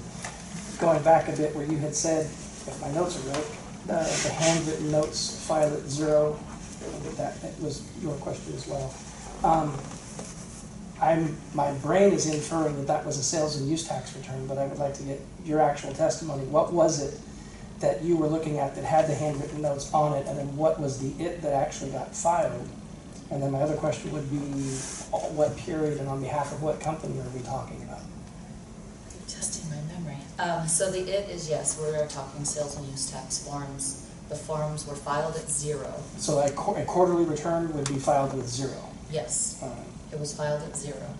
And it was for the current company that's open is what I was investigating. Okay. All right. I'm sorry to interrupt. I don't mean to do it. Do we have any other questions? No? Just about your, Ms. Gutierrez, good afternoon first. Tell me a little bit more about your background. You said you're an accountant. You're not a CPA, I take it? I'm not a CPA, no. But you were a controller for a company in downtown Los Angeles. Tell me what kind of business that company was in. Northwestern Mutual Life, so life insurance sales. Okay. Have you ever worked as a controller or CFO or a similar position for a company whose primary business was the sale of tangible personal property? I have multiple clients that do sales. So you're familiar with sales and use tax returns? Yes, I am. And are you saying that these documents that were zeroed out that you found in the records of the newer company were in fact sales and use tax returns? Yes. You made a statement earlier that said, I had no reason to get into the other liabilities of the other company's business. Was your primary charge, at least to your understanding, to find out what was going on with the books of the new company? Correct, yes. And then how is it that you even had occasion or an interest in looking at the old records? For consistency, I saw inconsistencies, so I just looked back to see what the process was then and to see if I could see a consistent pattern in a trend.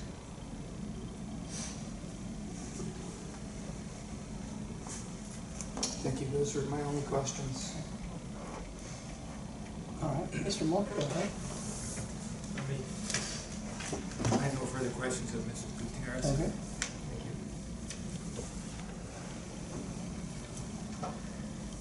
Thank you. You want next witness? Our next witness would be Mr. Reyes. Welcome. Good afternoon.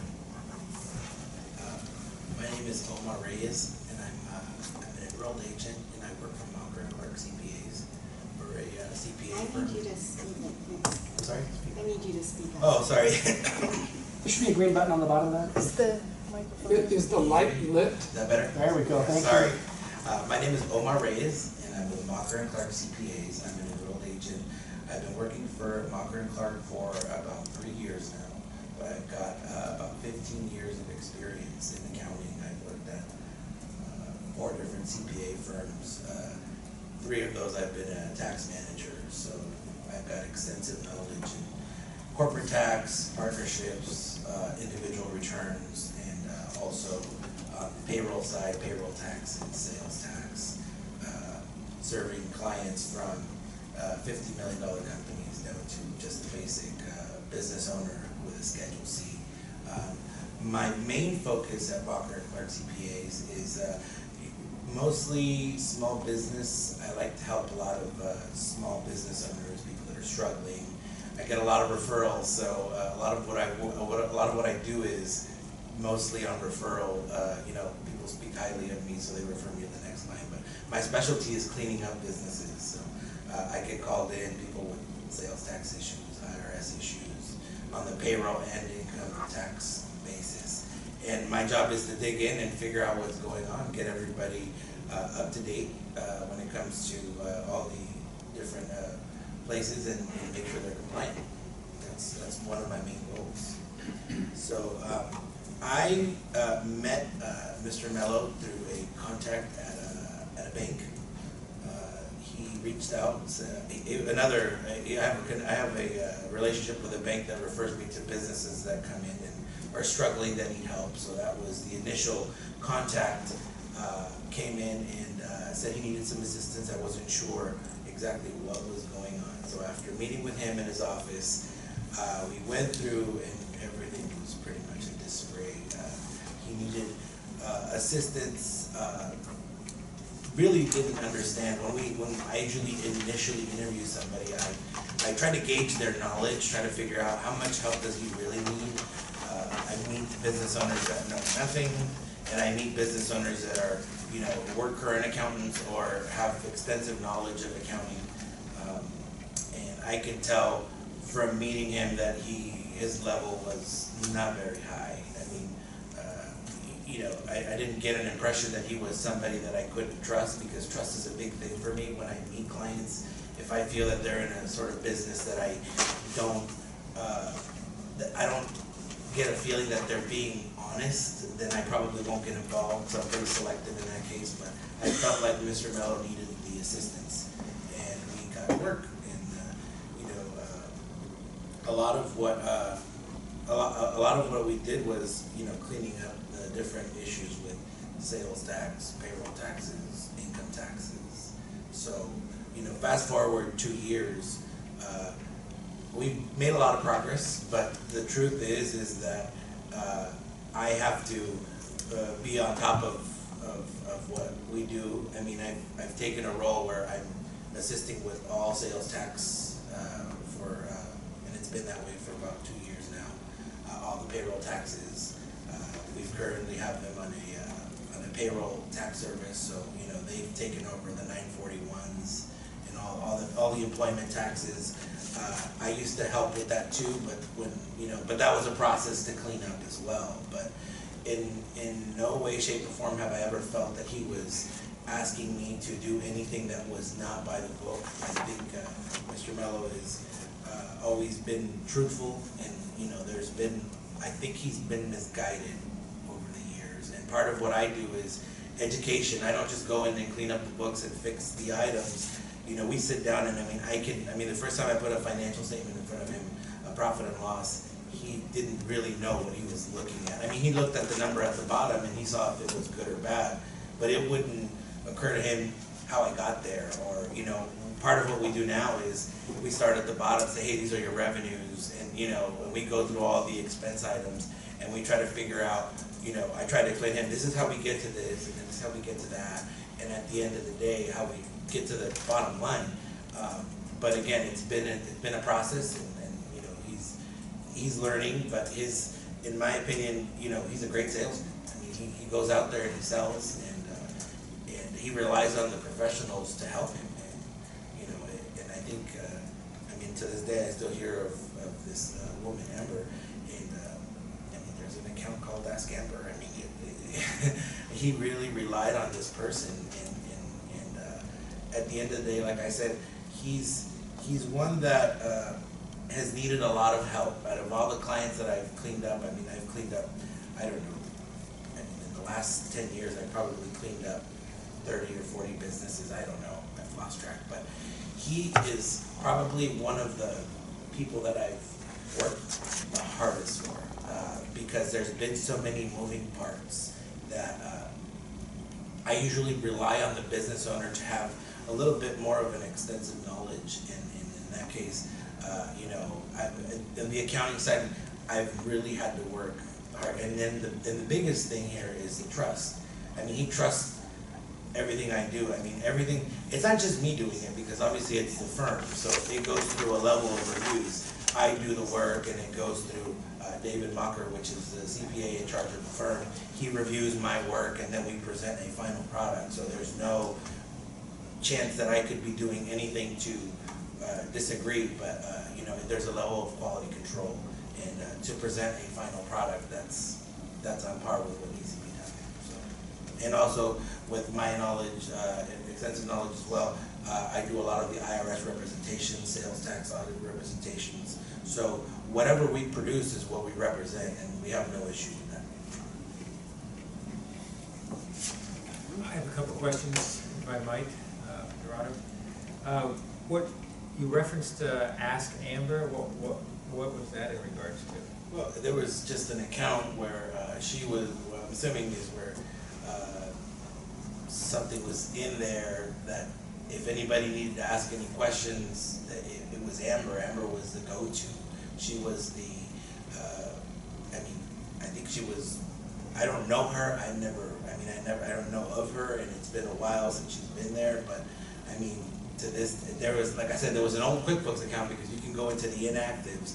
Part of what I do is when I go into a business, I'll go in and almost like dissect the whole thing and figure out what's there, what's not. There's a place where you hide inactive accounts, and that's where I discovered there was an account called Amber, and I'm like, who's Amber? That's why I said, well, who's Amber? And that was like a sore subject, because it's like, oh, it's the lady that embezzled some money, you know, again. But my job was to clean up the books, clean up the filings with all the agencies, get them current, you know, in capacity of sitting there and investigating any fraud or anything like that. I wasn't involved at that point. It was already dealt with and over with. My job was just to get them in good standing. And I'll tell you now, his sales taxes are paid, his payroll taxes are paid, his income taxes are paid. We've set him up with we did some tax planning. I did year-end tax planning, which he had never done in his life. I mean, he's on the road to succeed. He just needs the guidance, and he does need the help, because if I'm not around, he's going to have to hire almost a controller, I believe, somebody of high capacity, because I don't think he'll remember that he has to do his prepayments. I don't think he'll, you know, because he's out selling. I mean, you know, there was a few months back where it was almost a month that we didn't talk. We just email and stuff like that. But, you know, I don't see him, you know, where is he? Oh, he's out of the country. He can't talk to you. He just emails. So, you know, it's a communication barrier sometimes because of the nature of his business. And so that Ask Amber is what was found typically what you see in a QuickBooks account where it says Ask Accountant? Pretty much, yes, that's what it is. QuickBooks makes an account called Ask Accountant, Ask Amber, I think is what it is. When you first met Mr. Mello, what was your understanding of his understanding as the sales tax requirements? There was a lot of education on that, starting to the basic of you have to make a monthly prepayment. You know, you have to make sure that the returns are filed by the due date. And you know, no, we can't wait till next week to file. You have to file today, or you have to make the payment today. Or figuring out, you know, his business is a little complicated. I mean, is a sale taxable or non-taxable? Well, it depends. Well, who are you selling to? I mean, it gets to the point where I'm requiring contracts, so I want to see the contract. Who's he selling it to? Can I verify that the agency is actually an exempt, sales tax exempt situation? Then we go accordingly. But everything is, you know, we got to the point where we have meticulously documented everything going forward. And I think he appreciates it because he doesn't, you know, we go back to, we don't want any trouble, so let's do it the right way. And, you know, the level of standards that we have at our firm is, you know, documentation is a must. So, you know, when I do a sales tax return, I've got all my documents, all my contracts, everything, all the deposits made in order. So if I'm ever called to question 3 years from now, I've got all my documentation. We don't have any issues with I can produce.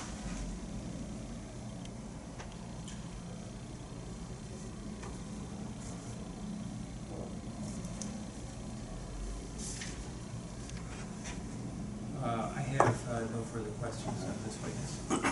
Questions? Yes, sir. See, questions? No questions, please. You have. It's not actually a question, but could you spell the name of your firm? Because I didn't understand what you said, so I'm pretty certain our stenographer didn't. M-A-C-H-E-R and Clark CPAs. The firm's been in business about 45 years. Two partners, David Mocker and Rick Clark.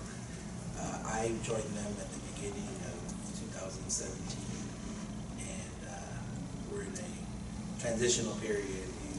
David's in the process of retiring, but I assist him with his clients, and I have my own clients. And a lot of the new business that comes through is mostly handled by me.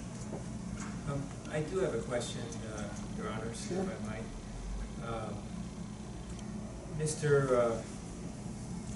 It's not Reyes, you pronounce it differently? No, Reyes. Reyes, okay. I thought I was mispronouncing. Was it your opinion that Mr. Mello was knowledgeable on his sales tax requirements on the same level as an average business owner? Would you understand that question? If I had to give a scale from 1 to 10 on his knowledge of basic accounting and sales tax and payroll tax knowledge, I would probably give him, I'm being generous, don't get offended, but I'd probably give him a 3. And what would the average client that you deal with, what number would you give them? A 6 or a 7. I mean, a lot of business, I was very surprised that the kind of business that this was with the level of knowledge that he has, because in reality, I mean, this kind of business seems to be a business that I would think there would be more accounting experience. I mean, I would definitely believe that there was a controller full-time handling nothing but tax and anything on the tax side and tax projections and obviously all the quarterly returns. It was odd to me how a company that, you know, is growing and the kind of business that they're in didn't get more. But I mean, there's been some challenges. I mean, obviously there's been with the economy, you know, things being the way they were, and then he had, you know, the other. I didn't really know much about the other company, but you know, everything's got its ups and downs. But at the end of the day, I think he's doing a good thing. He's an outstanding citizen. He's a good person. I know that with all the extracurricular activities he does in the community, you know, he means well for what he does. And again, in the almost 3 years we've been working together, he's never asked me to do something that would even question my integrity, and you know, vice versa. So to me, I can guarantee you that his knowledge, we're working on his knowledge, I guess is what I'm saying. I think, you know, going forward, this has been a big lesson, but we're working on him understanding. He can kind of read a financial statement now, but part of what we do every month is sit down with a financial statement and say, hey, these are where these numbers are. This is where it comes from, you know, and we go from there. No questions. If that doesn't conclude your presentation, that concludes the witness testimony, I presume. Correct. So go ahead and make your argument. Could I have, can I call Mr. Mello back for a few point of clarification? Thank you very much, Mr. Mayor. Everybody's still under oath, of course.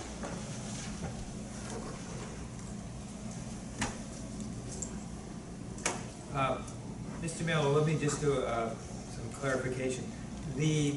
Your accounting records from ACC and the new company, were they different? Were they the same? What procedures were used for the two companies? They were separate records. Okay, they were separate, but were you using the same procedures, methods of accounting, or did you make changes? I'm sorry, I'm talking about the time when, in 2017, when Ms. Gutierrez was at the new company. Were the accounting practices the same at the new company as they had been at ACC? I didn't quite understand your question as far as practice. Had you made any, you had your accounting methods with ACC, and then when you started your new company, did you make any changes in your accounting methods other than the fact that you had a new set of books? No. That was all the same system. Did you ever look at the purchase orders that the customers that were provided to the company, or the sales tax invoices to ensure that they were reported on the sales tax returns? Yes, I did. Yeah, I'm going to go over the purchase orders with Ember, and we'll analyze the sales for the state of California, because we had a number of sales out of the state.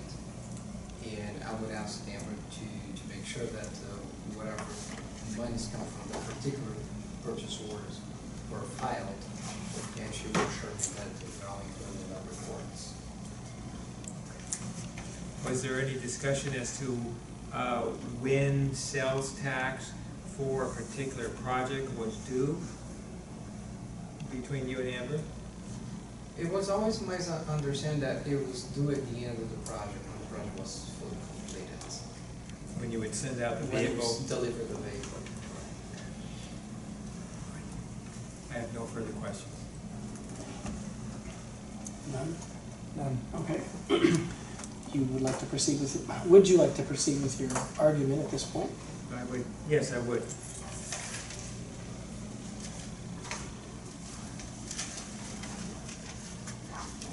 I've looked at the exhibits of the department, and the department has done a very, if I might add, they've done a very strong, good job on proving that Mr. Mello would be a responsible party. But of course, that's the element that we have already conceded a long time ago. The issue here is the element of willfulness, as we all know. It's a very fine line of an element, but it is still, per the code, it's a necessary part of the code.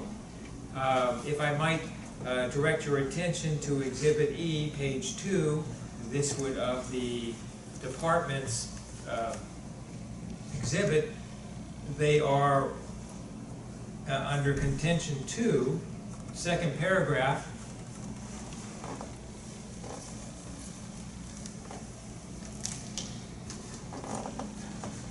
I think this exhibit pretty much sums up their position, that if you read the second paragraph, it says, as the company's only officer and owner, there is no doubt that Jales A. Mello had the implied authority and fiduciary duty to ensure the business complied with all laws.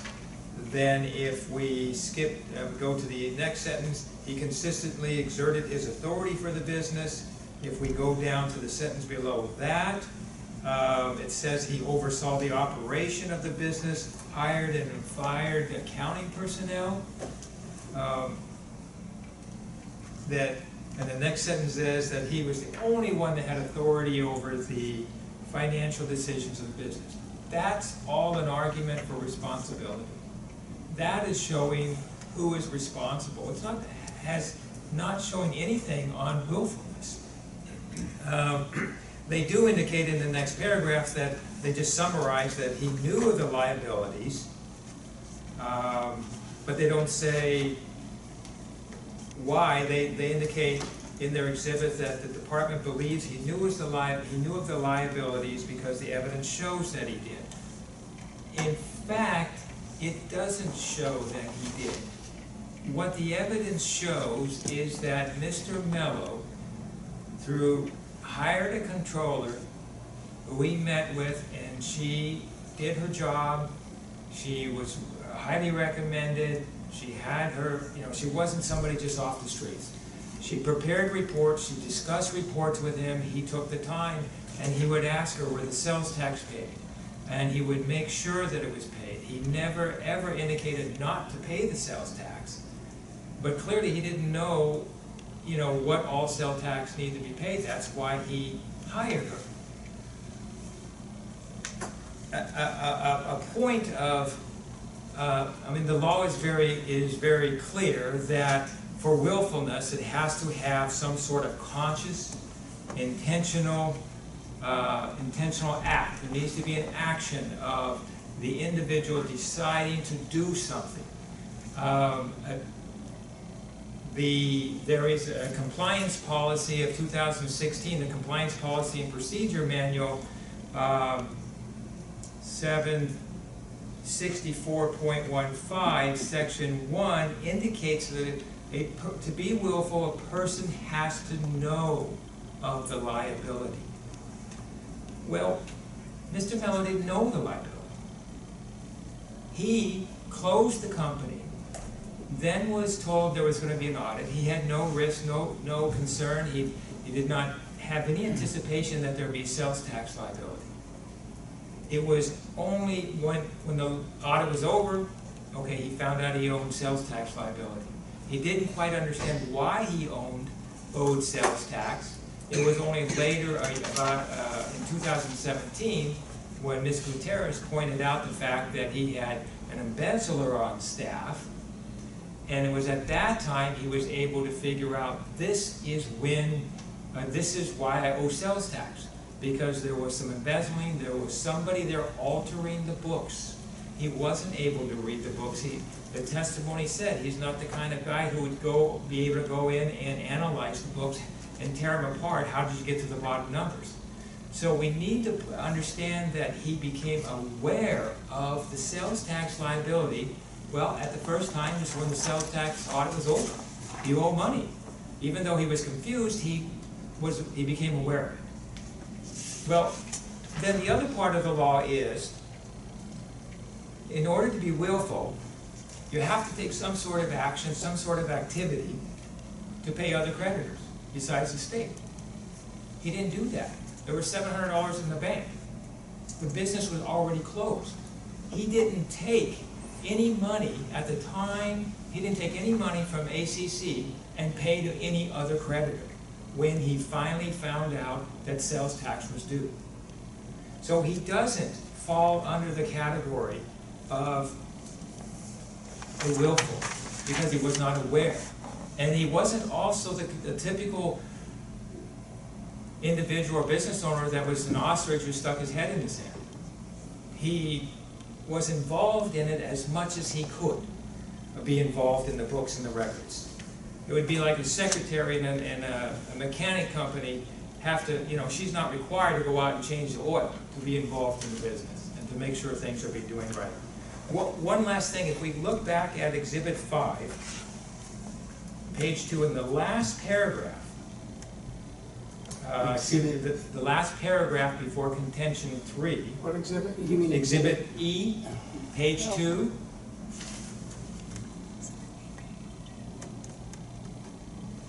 I will read the sentence before it kind of gives the full flavor. It starts with the word finally.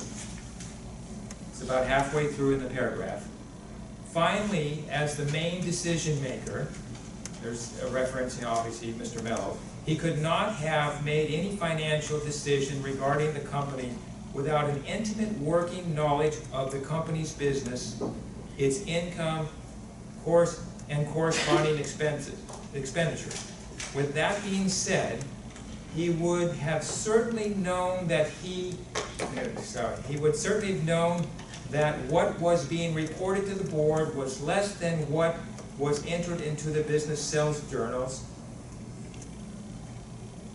So they are imputing his willfulness based upon the sales journals and the records as they existed at the time when the returns were prepared. That's exactly the argument we are making. That if you're going to impute any facts towards Mr. Mello, it is to impute the facts that existed on the journals at the time that they were presented to him. And those journals and those records and the sales tax returns showed zero sales tax liability. So as the board, the department is asking you to impute that, that's exactly what we're saying, that we're in agreement. He should be bound by what the records were presented to him by a responsible party. And the fact is that he did not become aware of any sales tax liability until the audit was over and the company had no money. And if he was not aware, he could not have been willful. Thank you very much for your time. That's not mine. Questions? No. Questions? Thank you for your presentation. And for CDTFA, go ahead, it's your turn. Yes, thanks.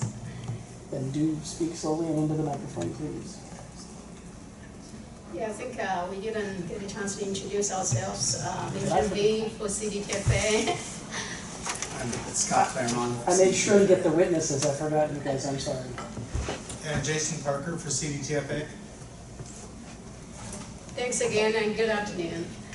On the sale issue on appeal, the department's evidence establishes that appellant is personally liable for American Casting Coach Inc., we call it ACC, ACC's unpaid sales tax and interest and penalties on those taxes, which are mostly based on recorded versus reported taxable sales as determined in the audit of ACC for the period of second quarter 2010 through first quarter 2013, with a remainder arising from self-assessed non-remittance returns for first quarter for 2008, second quarter for 2008, third quarter 11, fourth quarter 11, and non-remittance amended return for third quarter of 09.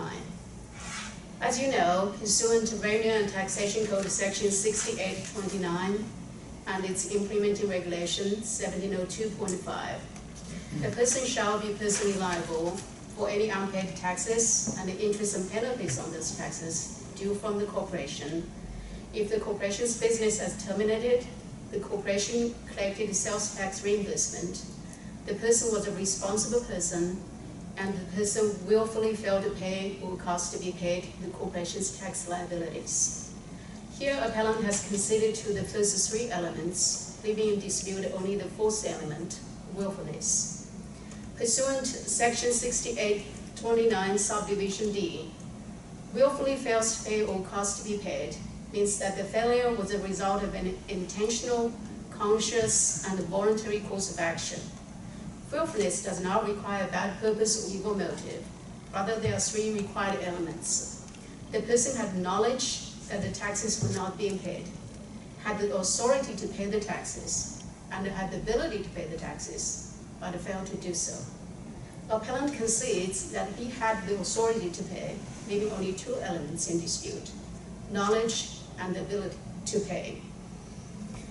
At the outset, it's important to note that the audit liability at issue was based solely on the reconciliation of SEC's reported versus recorded taxable sales, as shown in the audit schedule 12A-1A and summarized in our hearing exhibit J. The department did not pick up anything based on purchase invoices, purchase order or invoices, but the audit liability was based solely on ACC's sales journal on its recorded taxable sales there.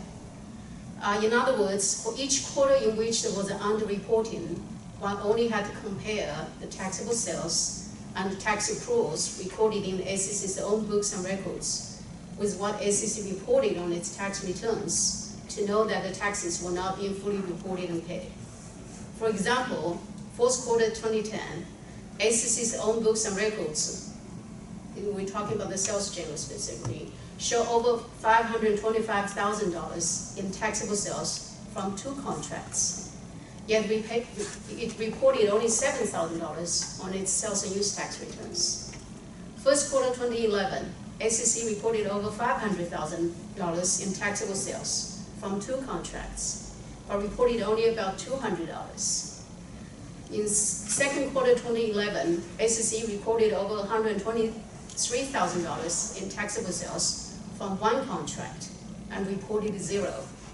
And in third quarter 2011, ACC reported over $540,000 in taxable sales from two contracts, but reported only about $126,000. The discrepancies between ACC's own books and records and its tax returns were very large and obvious, and amount to an underreporting of almost $1 million for the audit period. And for the entire audit period, there were actually not only non-taxable transactions recorded in ACC's sales journal. Aside from two negligible transactions, ACC's recorded taxable sales of over $1.8 million are from only 7 large contracts recorded in third quarter 2010 through third quarter 2011. Each one a contract for the sale of specialty vehicles for hundreds of thousands of dollars. As such, the scope of SEC's underreporting would have been readily apparent to anyone familiar with ACC's business, much less the appellant, who, as evidence establishes, was the ACC's sole owner and officer and the person solely responsible for all ACC's financial matters, including the sales and use tax matters. With that in mind, I'll turn to the evidence of appellant's knowledge that the taxes were not being paid. As I just stated, appellant concedes that he was a responsible person for SEC with regards to its sales and use tax matters. And it's undisputed that the appellant was SEC's sole owner and officer, variously representing himself as a president, secretary, CEO, CFO, and director to the department, the Secretary of State, to EDD, and to other third parties. This is This is established by the department's dual package exhibits B, E, G, L, and N through U. Appellant also explicitly states in the letter titled Statement of Officer dated August 6 of 2009 on ACC letterhead that, I quote, "This is to certify that I, Jales Mello, aka Charles Mello, I'm the president and the CEO of American Custom Coach and the only officer authorized to make any financial decisions for this corporation," end quote. That's in the department's dual package exhibits J and R. In addition, per the department's dual package exhibit F, ACC's accountant, Sharon Malik, prepared most of ACC's sales and use tax returns and prepayments through fourth quarter 2011. That includes the non-remittance sales and use tax returns for third quarter 11, fourth quarter 11, the non-remittance amended third quarter 09 return at issue, and the sales and use tax returns for the quarters with the audit liability. Ms. Sharon Malik states that ACC's practice of preparing and filing sales and use tax returns was that she discussed each return with the appellant in detail, and the appellant made all financial decisions for ACC, as documented in the ACMS notes dated April 1st, 2015, and that's in our hearing exhibit K. Similarly, appellant's PHC pre-hearing conference statement states that he met with the controller regularly to discuss ACC's finances, and the controller kept appellant regularly informed of ACC's payments and reporting of taxes as well.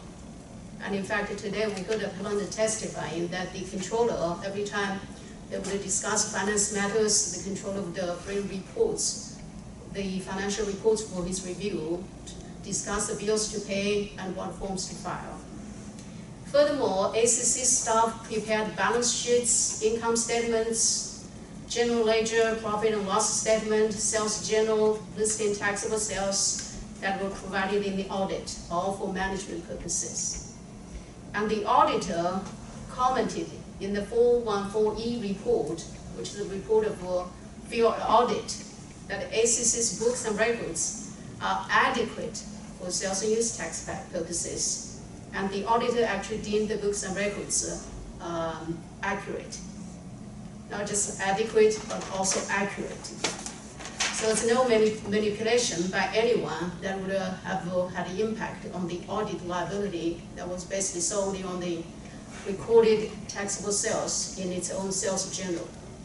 In sum, appellant was ACC's sole corporate officer and sole owner with complete financial control of ACC, with knowledge and involvement in its financial matters generally and with its sales and use tax returns. This is further evidenced by the following. Hearing Exhibit B, which shows that the appellant signed the one contract in record of the 7 taxable transactions in the audit period.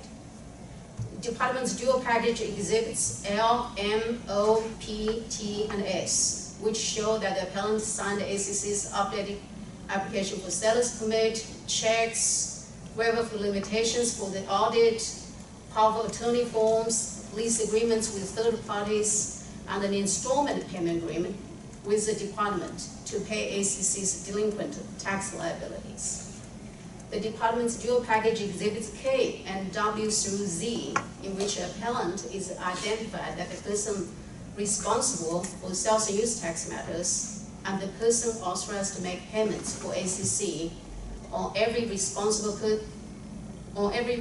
person questionnaire that was filled out. Unlike the witnesses here today, those were the people who were actually working at the ACC during the period at issue. We had, for example, the former controller, Eli Goffman, former production manager, Johnny Crabb, former carpenter, Cecilia Vasquez, which appellant decided not to call as witness today. There's a former project manager, Paul Stone. Then there's a former director for production, Gary Bigty. So these are ACC's actual former employees who were there while all this was happening. And then department's dual package exhibit N, E, V, and then page 329 of the hearing exhibit F, which show that the appellant signed sales use tax returns and filed prepayment returns with the department for ACC, and communicated with the department on multiple occasions during the period August 25th of 2008 through August 21st of 2012 regarding ACC's tax liabilities. Finally, excuse me. Finally, with regard to appellant's knowledge, post-actual of his knowledge regarding sales and use tax law matters generally, since that was made an issue by the witness, and then of the tax liabilities specifically at issue here. It's important to note that the appellant had previously owned and operated two similar businesses for close to 2 decades. One personally that started in 1993, and one in which he was the sole owner and officer, as detailed in the department's Exhibit G. The latter of those two businesses was also audited by the department for the period from January 1st, 1999 through December 31st of 2001, and was determined to be liable for over $1.7 million in sales of specialty vehicles based on recorded versus reported taxable sales, just as was the case with the ACC's audit liability. Appellant not only was the sole owner and officer of that prior corporation, he also personally represented it during the audit in which the liability was disclosed and explained, as evidenced by the report of field audit and the discussion of audit findings dated June 25th, 2002. Those are all in the Exhibit G.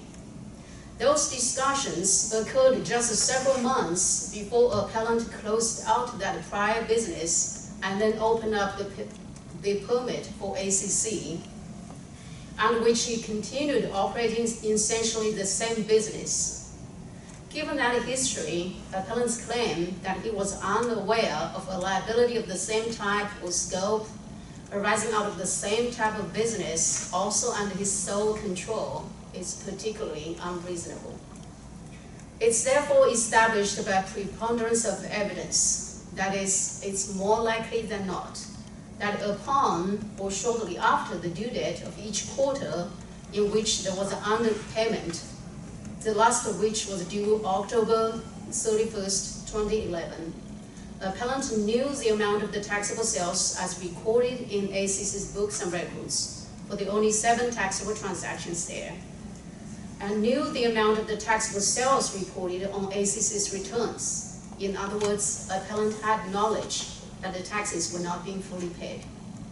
Likewise, with regards to the non-remittance returns, as I previously stated, the evidence established that appellant either signed the non-remittance returns or that he was apprised of them by ACC employees in his role as the sole financial decision maker, and that he communicated with the department with regard to those liabilities on numerous occasions. Specifically, appellant signed the second quarter of 2008 non-remittance return, which was one of the quarter at issue, and signed an installment payment agreement for the liabilities arising out of the first quarter of 2008 and second quarter of 2008 returns. Again, the quarters at issue here. That's in our dual package exhibits N and S.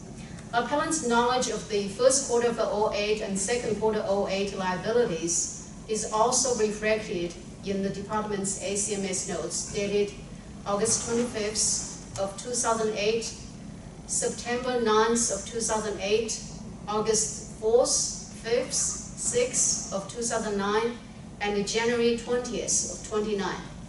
Those are dual package exhibits J and V.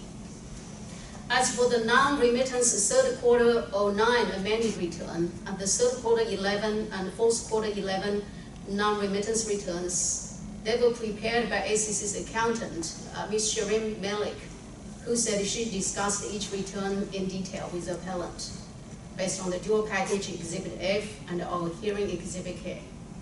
Appellant's knowledge of all non-remittance returns in general, and the fourth quarter 11 in particular, is further reflected in ACM notes dated August 21st, 2012, while the department staff told the appellant that ACC's account is seriously past due, and the department staff demanded that the appellant pay any monies due and also pay in full fourth quarter 11 by September 15th. That's in our dual package Exhibit B. And as it actually also illustrated by our hearing Exhibit A, we have a demand notice.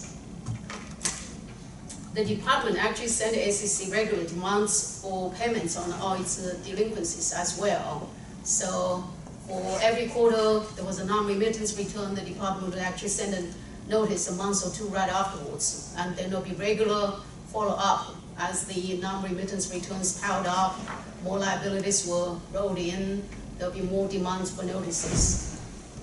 So accordingly, it's also established by preponderance of evidence that the appellant knew that the liabilities arising from the non-remittance returns were not paid. Moving on to the last element, the ability to pay the taxes. First, appellant concedes, and the department's evidence also establishes that ACC collected sales tax reimbursement on its taxable sales from its customers, and thus ACC had the sales tax reimbursements it collected to pay its tax liabilities when they became due, but failed to do so. In addition, ACC's financial documents show that there were more than sufficient funds to satisfy the liabilities.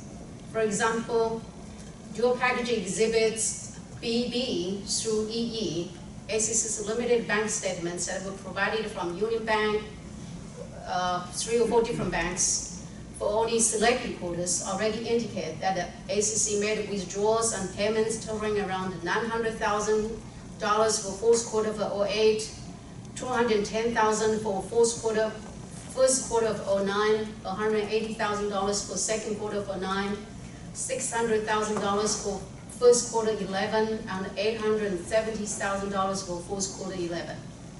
The same statements show deposits into those accounts for those quarters for $280,000 for fourth quarter of 2008, $100,000 for first quarter of 2009, $107,000 for second quarter of 2009, $590,000 in first quarter 11, and $880,000 for fourth quarter 11. Again, these were just the statements that were provided to us. It doesn't mean there were not other deposits. We just were not provided with all the bank deposits. And then when you look at dual package exhibit FF, ACC's income statements show cost of goods sold of over $51,000 for the months ending September 30th of 2008, over $100,000 for the months ending March 11th, and $157,000 for the months ending December 31st, totaling $322,000. Then dual package exhibit GG, we had the evidence ACC paid legal fees over $43,000. Again, this is just whatever was shared with us. There were other expenses that were paid. Dual package exhibit HH, audit schedule 12E, showing cost of goods reported on ACC's IRS tax returns of over $1.1 million for each year. And audit schedule 12D in the hearing exhibit shows material revenue for the entire audit period of close to $6 million. And we have dual package exhibit T that shows the lease that requires a payment of base payment of $6,000 a month.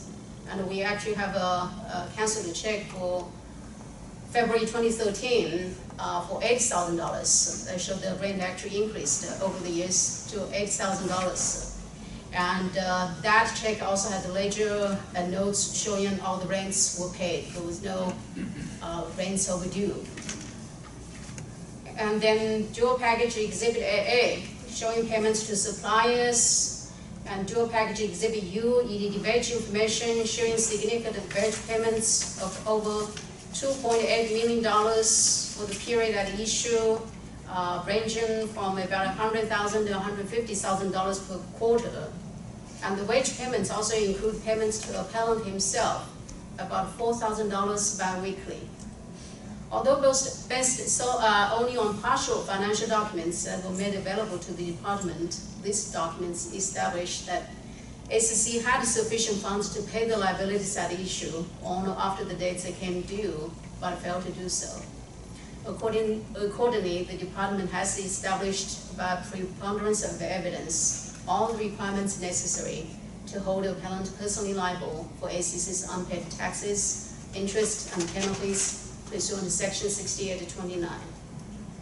As to appellant's claims regarding ACC's controller, Ms. Amber Bustamante, and all the witness testimony, first and foremost, even if true, none of those allegations would impact the determination of appellant's knowledge or ability to pay.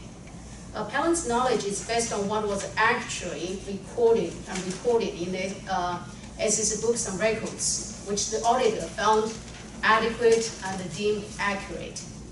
Appellant's claim that Ms. Bustamante, or anybody for that matter, was not properly entering all transactions in ACC's records or not inputting all sales tax due in ACC's tax returns is therefore irrelevant to the liability that was actually recorded and reported. For instance, even if, as the witness statement suggested, even if Ms. Bustamante had changed individual transactions from taxable to non-taxable, we are only talking about, for this audit for ACC, the transactions that were recorded as taxable. So we did not pick up anything that was switched from taxable to non-taxable based on purchase order or anything. Similarly, any alleged embezzlement would not impact ACC's ability to pay, given the clear documentation that regardless, more than sufficient funds were available through the audit period, as shown by the bank statements and ACC payments to other third parties, as I just discussed. The department notes, however, given that there was a lot of testimony given in aspect, that there's no evidence to support the claims related to Ms. Bustamante. Rather, the department's evidence establishes that they have nothing to do with the liability of the issue. Firstly, while appellant alleged that Ms. Bustamante was hired as ACC's controller from April 1st, 2010 through April 31st of 2013, appellant's own Exhibit 1, the resume and the documents Ms. Bustamante submitted when applying for a position with the ACC lists work experience elsewhere ending in October 2012 and including sample work product dated October 10th, 2012. In other words, since the resume was not even submitted till October 2012, she could not have been hired prior to October 2012. Consistent with this documentation, of February 15th, 2011 ACMS notes shows a conversation between the department and Mr. Rita, who was a CPA for ACC in 2011, and then that Mr. Malik was a bookkeeper through at least first quarter 2012, that a person named Steve was a controller as of second quarter 2012 when he filed the January prepayment of 2012, and that Mr. Robert Roman was ACC's, quote, new controller as of September 6, 2012, when he filed ACC's second quarter 12 sales and use tax returns and then called the department on October 12, 2012. Is there a page reference in there? Yes. Exhibit and page? I have here, there's a hearing exhibit, page 303, for the conversation between department and Mr. Rita, who was a CPA in 2011. Just the first page that it starts on is fine. I didn't want to have to read They through were not in consecutive pages. Okay. Yeah, we'll get that to you. So that's your last exhibit, I think, is Exhibit K, is the ACMS notes, right? Yeah, we have. No, because that's, In the, yeah, in F, Department's Exhibit F, we have a lot of ACMS notes scattered throughout. So based on all this, the earliest record of and also the earliest record of Ms. Bustamante's connection with the ACC is in the 414Z, the record of audit contacts regarding the communication with the department, starting in May 2013. And she also began file prepayment and returns and signed checks in 2013. Again, that would be after October 2012, and then all the way through the closeout, no earlier than October 2012. Rather, the evidence indicates that Ms. Bustamante was not employed by ACC until after October 2012, well after appellant had knowledge of and the ability and authority to pay the taxes that were due and unpaid. Again, the final quarter with an audit liability would have been a year prior in third quarter 11, and the final non-remittance return would have been fourth quarter 11, all well predating Ms. Bustamante's employment with ACC. Similarly, the only evidence of the alleged embezzlement are the statements made here today and the appellant's statements contained in the self-reported police report dated June 8, 2017. As Judge Stanley noted, even by appellant's own report, the alleged period of embezzlement was December 15, 2014 through December 23rd of 2016, long after ACC had closed out. And also the alleged location of the occurrence of the alleged embezzlement is 1620 Sycamore Canyon, which was never a business address for ACC, but rather it's the address of appellant's new corporation, Aleph Group, Inc. And the appellant just responded to Judge Stanley's question on this, that he did not have evidence of Ms. Bustamante stealing from ACC, which is why the self-report did not mention ACC, but only referenced Aleph Group. In sum, any alleged embezzlement could not have affected the liability at issue, and there's essentially no evidence that any embezzlement occurred.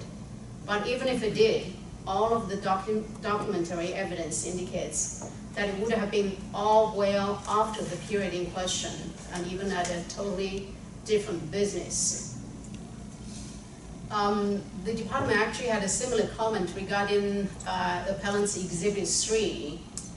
Of course, as I just discussed, the ability to pay, ACC's ability to pay in 2013 does not impact appellant's personal liability here, because we already established he had knowledge, authority, and ability to pay well before ACC closed out.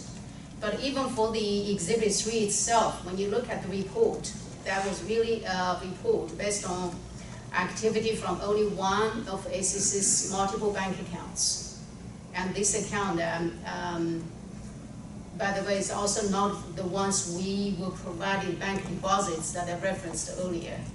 So the most Exhibit 3 can show is that ACC did not have enough money from this particular bank account to pay its money, but it has nothing to show about ACC's overall financial ability. But the bottom line is we don't care about ACC's liability in 2013, when the appellant had all the opportunities, knowledge, ability, and authority to pay all the taxes, all well before this point of time.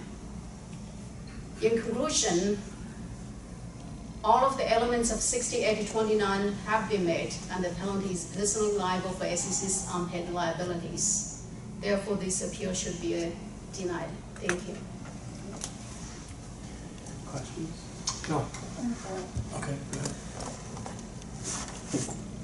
I just have one question where maybe you could clear this up for people, including me. The appellant testified, or at least argued, that because the audit didn't occur until after the business closed, the liability that then became due, he didn't have any funds to pay for it.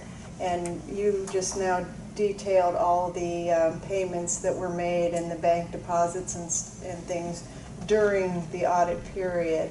So when you say that the ability to pay has to be on or when they became due, are you referring to after the audit is completed or during the time frame? Thank you, Judge Stanley, for the question. It's a very good question. Actually, I think there's a bit of a misunderstanding on the appellant's part when they made the arguments. The audit liability did not become due when we issued the NOD. The audit liability was for underreported liability for each underreporting quarter, the last of which is the third quarter of 2011. And as discussed in my portion of the argument, third quarter 11, that was the last quarter with underreporting, and the due date for that underreporting was October 31st, 2011. So there's an issue of the audit liability when that was issued, but the audit liability does not become due upon the issue date. It relates back to whatever quarters that had that underreporting liability. That was the transaction, as I mentioned, for the entire audit period.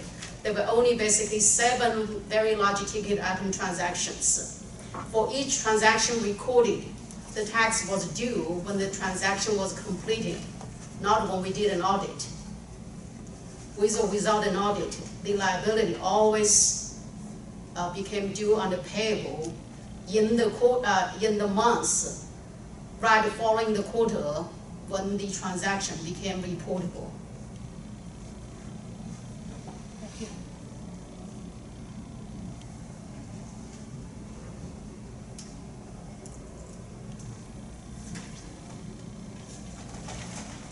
Further questions?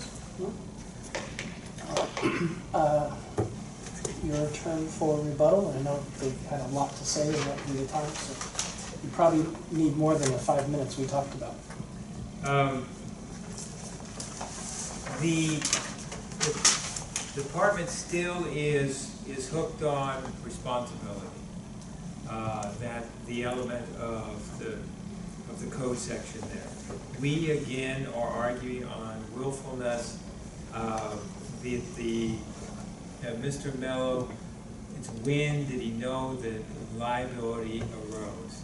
All of the bank statements, the witness statements that all say that Mr. Mello was the officer or chief executive officer, the president of the company, all those statements taken, all the utility statements, all of the evidence presented by the department still show that he was a responsible party. We're not arguing that. We are arguing the knowledge. They continue to miss the issue of when he became aware of the tax liability. He became aware of the tax liability when the audit was concluded. Understandably, it relates back to when the audit period, when the return was due, but that does not answer the question, did he know about the audit liability back in October, in April of 2010 and all through the audit period. He did not know of any of the the liabilities until the audit was completed.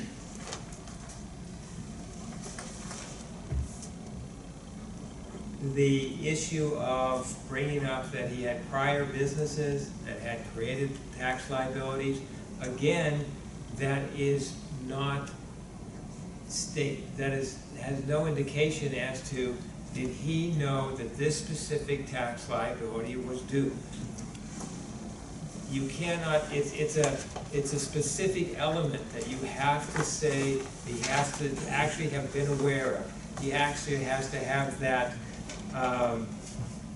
intentional act and a conscious act. These are the words that are in the statute, an intentional and conscious act. It's not just an assumption, or he should have known because he had a liability back in 2005 and 2006. This is the argument that he has to actually have become aware of the tax liability at the time. He gave testimony that he was not aware of it. We have Ms. Gutierrez, who gave testimony, she found out that the discrepancies in the present company, and also she reviewed prior books, that they were consistent. We have that the taxpayer himself indicated he used the same methods of accounting in both businesses, and such that Mrs. Gutierrez's finding out of the stealing, the theft, and the liabilities, or the misreporting of the sales tax liabilities can give us evidence that relates to the present company of ACC. The fact is that any type of payments that Mr. Mello had made to himself of any prior liabilities, again, is irrelevant, as it doesn't show what did he know about the specific elements on the audit from April 1, 2010 to April 30th, 2013. It was at that is what we're looking at.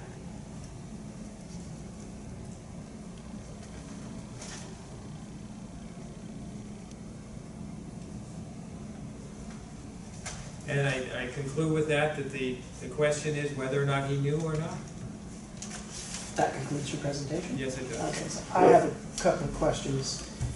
And if my understanding is correct, from 08 to 12, I forget which exhibit it is, the ACMS contact, ACMS is the acronym for their computerized recording of conversations between, I should ask you what it is, but that was between Mr. Mello and department personnel? Yes. And the IPA was signed, installment payment agreement was Right, signed all by this, Mr. Mello? exactly. All the specific dates are referenced in the SMS notes. Those were all direct contacts between Mr. Mello and the department. Of course, regarding specific unpaid tax liabilities and specifically non-remittance returns. Yes. And the IPA was for non-remittance returns for the first quarter of 08 and the second quarter of 08. Correct. And the demand notices, of which we only have one in here, but you're representing that demand notices would be sent out after each non-remittance return, which gives knowledge, once you open that, well, upon receipt of that letter, whether you open it or not, of an unpaid liability. Yeah, right? There are multiple demand notices sent each year. So then my question of Mr. Mello is, with those contacts directly with the department regarding unpaid tax liabilities and signing an installment payment plan to pay off unpaid tax liabilities and correspondence documenting unpaid tax liabilities, how is that not specific knowledge that the representative just said was lacking? I don't recall some of the specific direct communications, Your Honor, but I do remember perhaps making a payment that went from a certain period. I don't recall if it was related to this period for the audit. Okay. I guess for Mr. Moore, how can you answer my question? Realizing you're not under oath, so it's merely argument, but how is it that one can have a direct conversation regarding an unpaid liability and yet one can represent that there's no knowledge of that unpaid liability? The argument, and not as evidence, is that we are arguing the liability from the audit. As to the non-readmittance returns, those are much smaller amounts, and that is not what we're arguing. We're arguing the liability that stems from the $95,983, in which was not made aware of until at the end of the audit. We're not arguing or disputing the no readmittance returns. So that's the first I'm hearing of that. That's conceding 6829? Liability, that concedes knowledge then for those non-remittance return periods? I realize some are zeroed out by this point. Do we have any non-remittance returns? Return The only one with tax liability would be third quarter for non-amended returns. But then for all the other quarters, non-remittance, although the taxes were reduced to zero, as you know, 6829 also holds responsible person liable for unpaid penalties and interest. So we do have penalties and interest on third quarter 11, fourth quarter 11, on all the other quarters. And the tax liability from non-remittance is only from the amended return, third quarter of 09. I believe there's about 3,700. 19, we're trying to see the number, I have the number somewhere. Yeah, I think I saw in there that third quarter 09 still due is 3,717 and 38 cents. Correct. The DNR did mention that in footnote 7. So basically, as of the DNR date, which hasn't changed with the tax, the tax liabilities was $3,717.38 for third quarter of 09, and then 85,000 something for the audit liability. And if I may, since they kept on talking about Mr. Mello not knowing about the audit liability because he was unfamiliar with the books and records. Besides whatever we already talked about in our portion, that the records, there were only 7 taxable transactions in the taxable sales journal. So you are not talking about a binder, as one of the witnesses was testifying to. You're only really talking about a spreadsheet, a 1-liner or 2-liner spreadsheet for each quarter. Not much to look at. And of course, the appellant also testified today that he spent most of the time handling sales.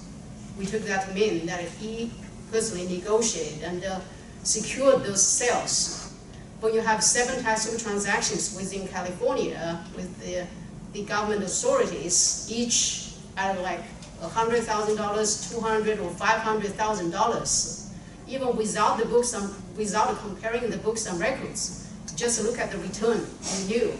Wait a minute, last quarter, didn't I get a big transaction that's $500,000 from California prison industry? Why is the tax only $100,000? You don't even need the books and records when the transactions are so limited and so large, so obvious. Okay.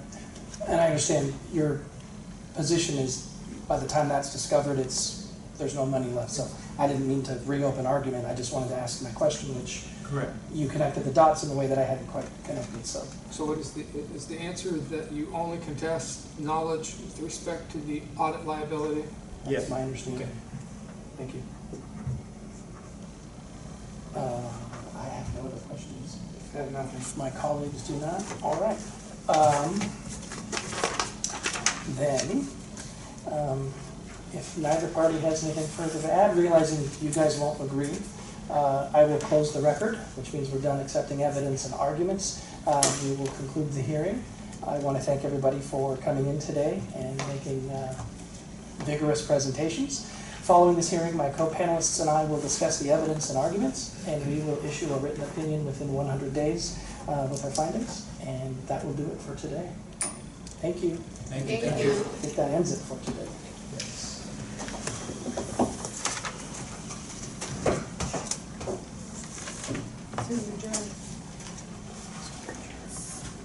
We're not a meeting of a public body, so.